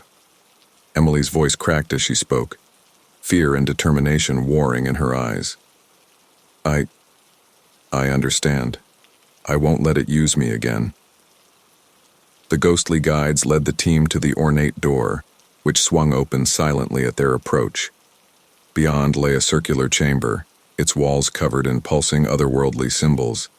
In the center stood a pillar of pure energy, reaching from floor to ceiling. The heart of the monastery, Anna's spirit announced. Step into the energy field and let your journey begin. One by one, the team entered the chamber. As they approached the pillar of energy, they felt a pull, as if reality itself was bending around them. David's voice trembled as he recited an ancient incantation, gambling everything on this final effort. By the powers that bind and separate, by the veil between worlds, we seek to mend what has been torn. As the words left his lips, the energy field erupted, enveloping each member of the team in a cocoon of light. They found themselves transported to personal dreamscapes, each facing their own inner demons. Sarah stood in a twisted version of her childhood home, shadows of past traumas lurking in every corner. She heard her younger self crying out for help, reliving the moment that had set her on the path to becoming a detective. I couldn't save them then, Sarah whispered, tears streaming down her face, but I can protect others now. With each step forward, the shadows retreated, unable to withstand her newfound resolve. Mark found himself back in the moment of his possession, feeling the entity's cold tendrils seeping into his mind. But this time, instead of giving in to fear, he stood tall. You have no power over me, he declared. I am stronger than my fears, stronger than you ever were. The sensation of possession faded, replaced by a warmth that spread through his entire being. Emily confronted a mirror version of herself, twisted and corrupted by the entity's influence. The dark Emily sneered, her eyes glowing with malevolent energy. You'll never be free of us, the doppelganger hissed. We are a part of you now. Emily shook her head, her voice steady. No, you're just an echo, a bad memory. I choose who I am, and I choose to be free. With those words, the corrupted version of herself shattered like glass, the fragments dissolving into motes of light. David faced a parade of temptations, dark powers offering him knowledge and influence beyond his wildest dreams. For a moment he wavered, the allure of unlimited power almost overwhelming. But then he heard the voices of his friends, calling out to him from beyond the veil of his personal trial. Their trust, their friendship, anchored him to his true self. I don't need your power, David said, his voice growing stronger with each word. I have something far more valuable. People I can trust. A purpose worth fighting for. The temptations melted away, leaving David standing taller, more sure of himself than ever before. As each member of the team overcame their personal trials, they felt a surge of energy coursing through them. They found themselves back in the heart of the monastery, the pillar of energy pulsing in sync with their heartbeats. The spirits of the 5 friends appeared once more, their forms more solid and vibrant than before. You've done it, Anna said, a smile of pride on her face. You've faced your fears and come out stronger.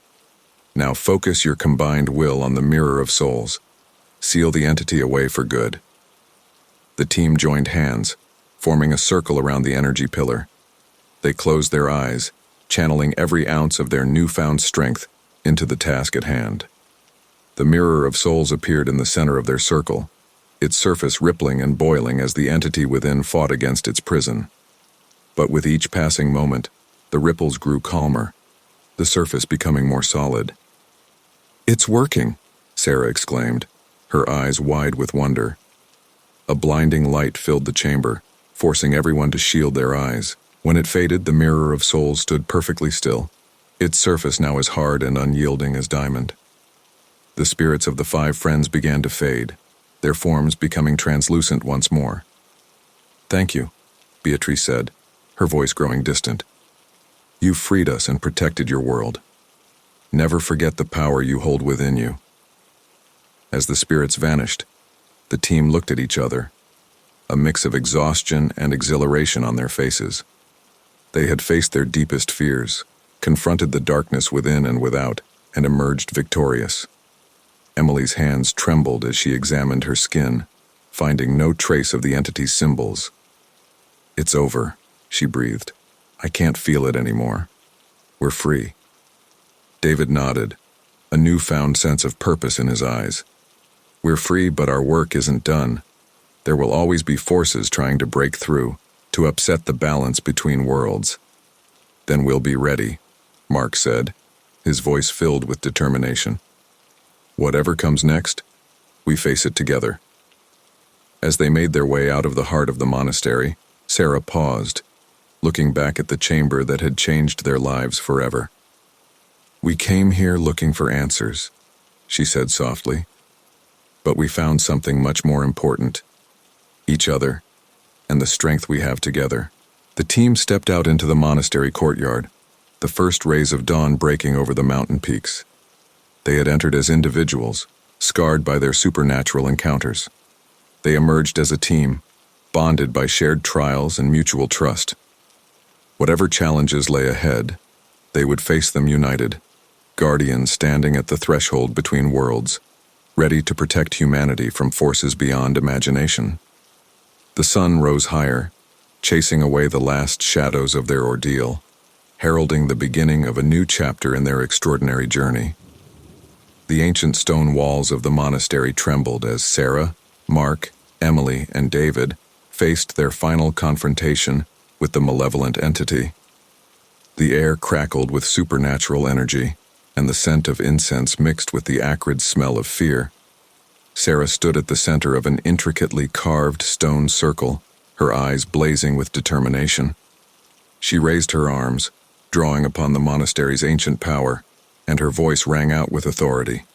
By the power of this sacred place I command you, dark spirit, release your hold on Emily. The entity, a writhing mass of shadows with glowing red eyes, hissed in defiance. Its tendrils tightened around Emily, who lay suspended in the air, her body contorting in agony. You cannot command me. The entity's voice rasped, echoing through the chamber. Mark stepped forward, his hands beginning to glow with a soft white light. He placed himself between Sarah and the entity, his newfound strength radiating from him in waves. Emily, can you hear me? Mark called out, his voice steady despite the fear in his eyes. We're here. We're not giving up on you. Fight it. Emily's eyes flickered open for a moment, a spark of recognition amidst the pain. Mark, it hurts. So much. I know, Em. I know. Mark said softly. He turned to Sarah, his face set with determination. I'm ready. Tell me what to do. Sarah nodded, her voice taking on an otherworldly timbre as she began to chant in an ancient language. The stone circle beneath her feet began to glow, pulsing in rhythm with her words. Mark raised his hands, directing the purifying energy toward Emily. The white light enveloped her, creating a barrier between her and the entity's darkness. No, the entity shrieked, its form roiling in anger. She is mine. You cannot take her. David, who had been standing back, his face a mask of guilt and resolve, stepped forward. You're wrong, he said, his voice low but firm. She was never yours to take. The entity's attention snapped to David, its red eyes narrowing. Ah, the one who made deals in the dark. Have you come to offer yourself in her place? Sarah's chanting faltered for a moment as she turned to David in shock. What is it talking about? David, what have you done? David's shoulders sagged under the weight of his confession. I made some compromises. Dealt with forces I shouldn't have. All in the name of finding a way to save Emily. I thought I could handle it, that the end would justify the means. He looked at his team, his eyes pleading for understanding. I was wrong. And now, Now I think I know how to make it right." Before anyone could stop him, David stepped into the stone circle with Sarah. The entity's laughter echoed through the chamber, a sound of cruel triumph. "David, no!" Sarah cried out, reaching for him. But David was already moving, his body beginning to glow with the same energy as the circle. He locked eyes with the entity, his voice ringing with newfound power. "I offer myself as a vessel," he declared. "Not as a host for your evil, but as a prison. Release Emily, and I will contain you." The entity's form wavered, considering the offer. And why would I accept such a trade? David's lips curled into a grim smile. "Because you know as well as I do that you're losing this battle. Take my offer, or be banished to the void." For a moment, the chamber was silent save for Emily's labored breathing. Then, with a howl of rage and frustration, the entity released its hold on Emily. She fell to the ground, caught by Mark's waiting arms. "Emily!" Mark cried, cradling her gently. "Are you okay?" Emily's eyes fluttered open, clear for the first time in months. "Mark, what happened?" But there was no time for explanations. The entity, now free of Emily, surged toward David. Sarah reached out, trying to pull him back, but David stood his ground. "David, please!" Sarah begged. "There has to be another way." David turned to her, a sad smile on his face. "This is my redemption, Sarah, my chance to make things right." He looked at Mark and Emily, nodding to them. "Take care of each other, and I'm sorry for everything." With that, David opened his arms wide, accepting the entity into himself. The chamber filled with blinding light and deafening noise as David and the entity engaged in their final battle of wills. Sarah, Mark, and Emily watched in awe and horror as David's form began to change. The stone beneath his feet cracked and reformed, slowly engulfing him. "What's happening?"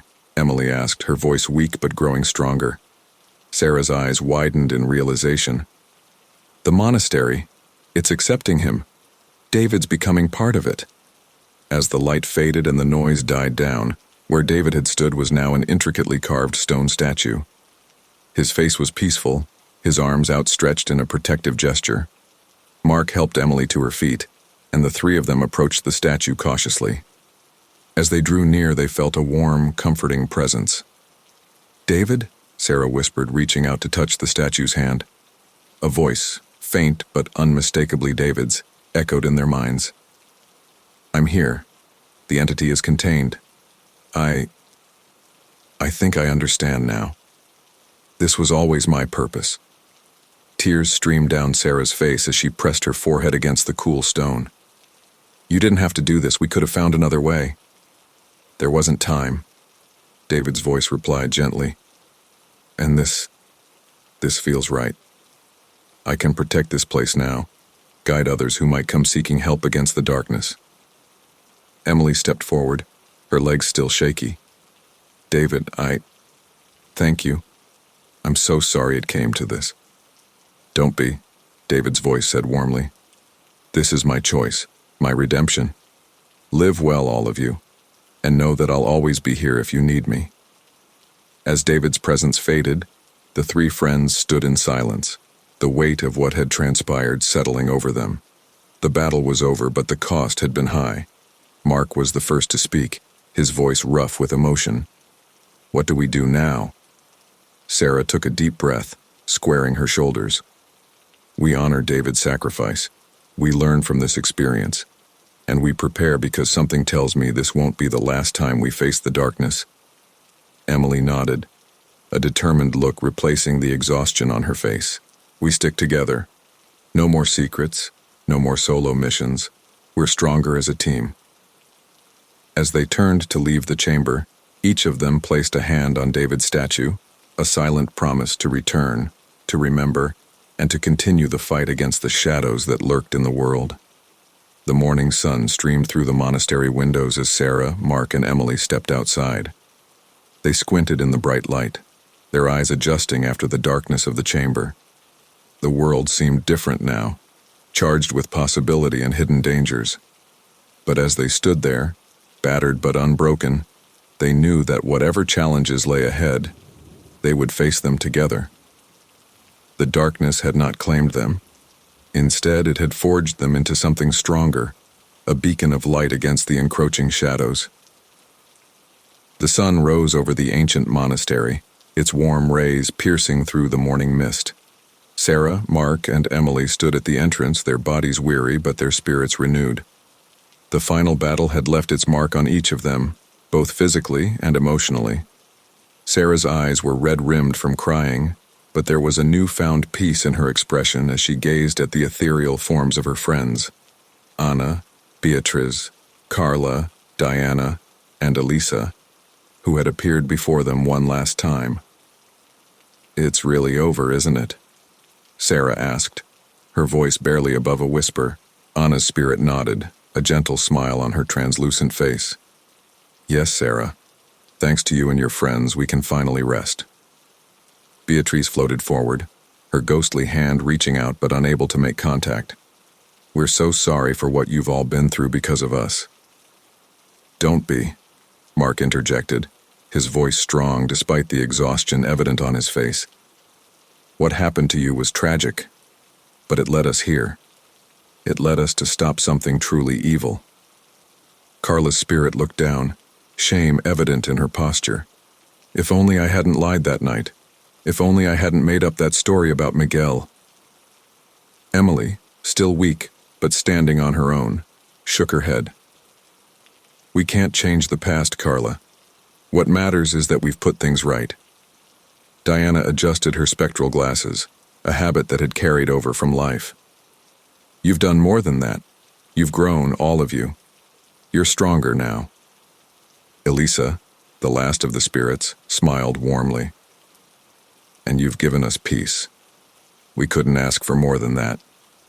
Sarah took a deep breath, squaring her shoulders. She knew what needed to be done, even if it broke her heart. "It's time for you to go, isn't it?" The 5 spirits nodded in unison. Anna spoke for them all. "Yes, it's time. But know that we'll always be watching over you."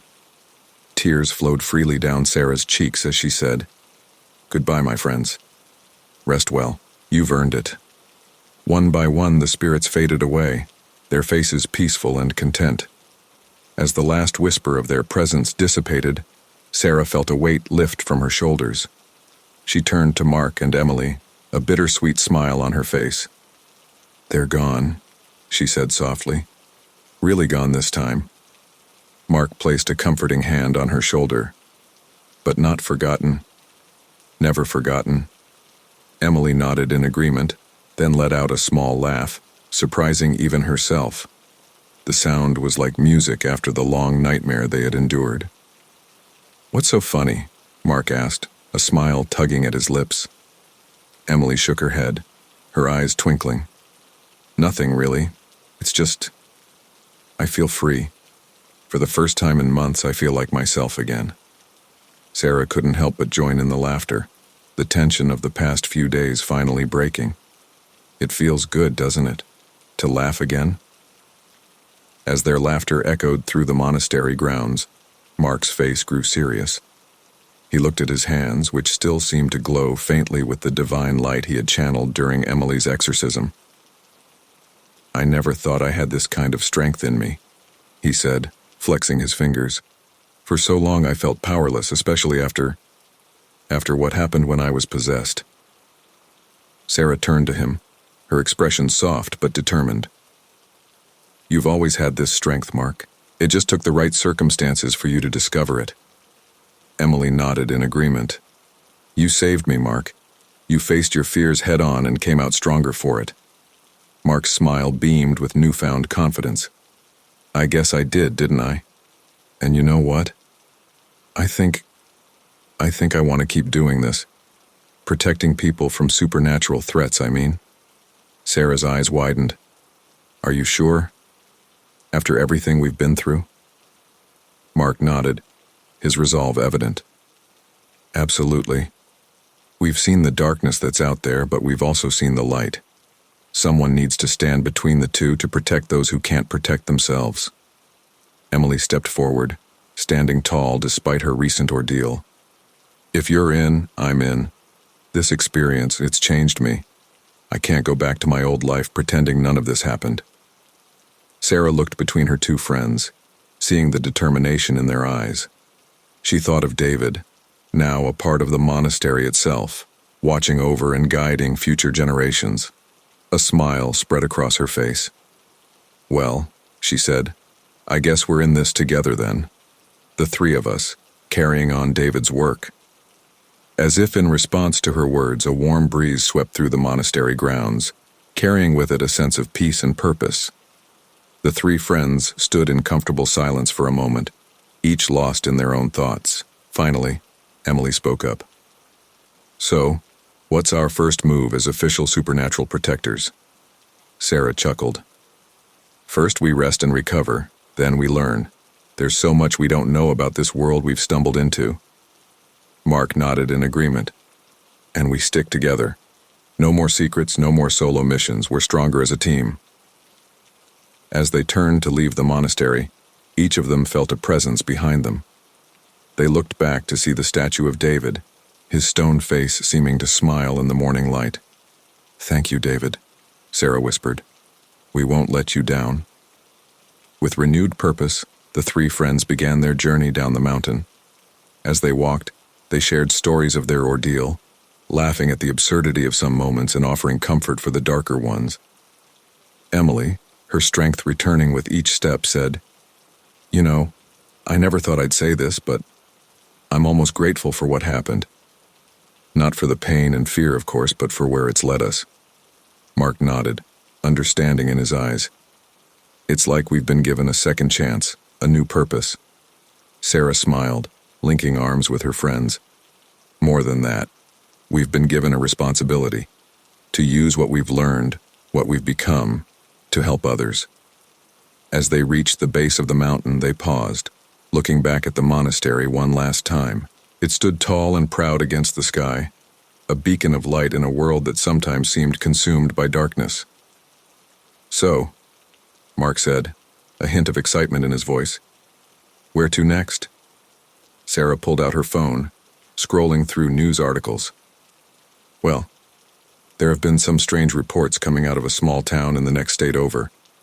Mysterious disappearances, unexplained phenomena. Could be nothing, but it could be something, Emily finished for her. Something right up our alley. Mark grinned, cracking his knuckles.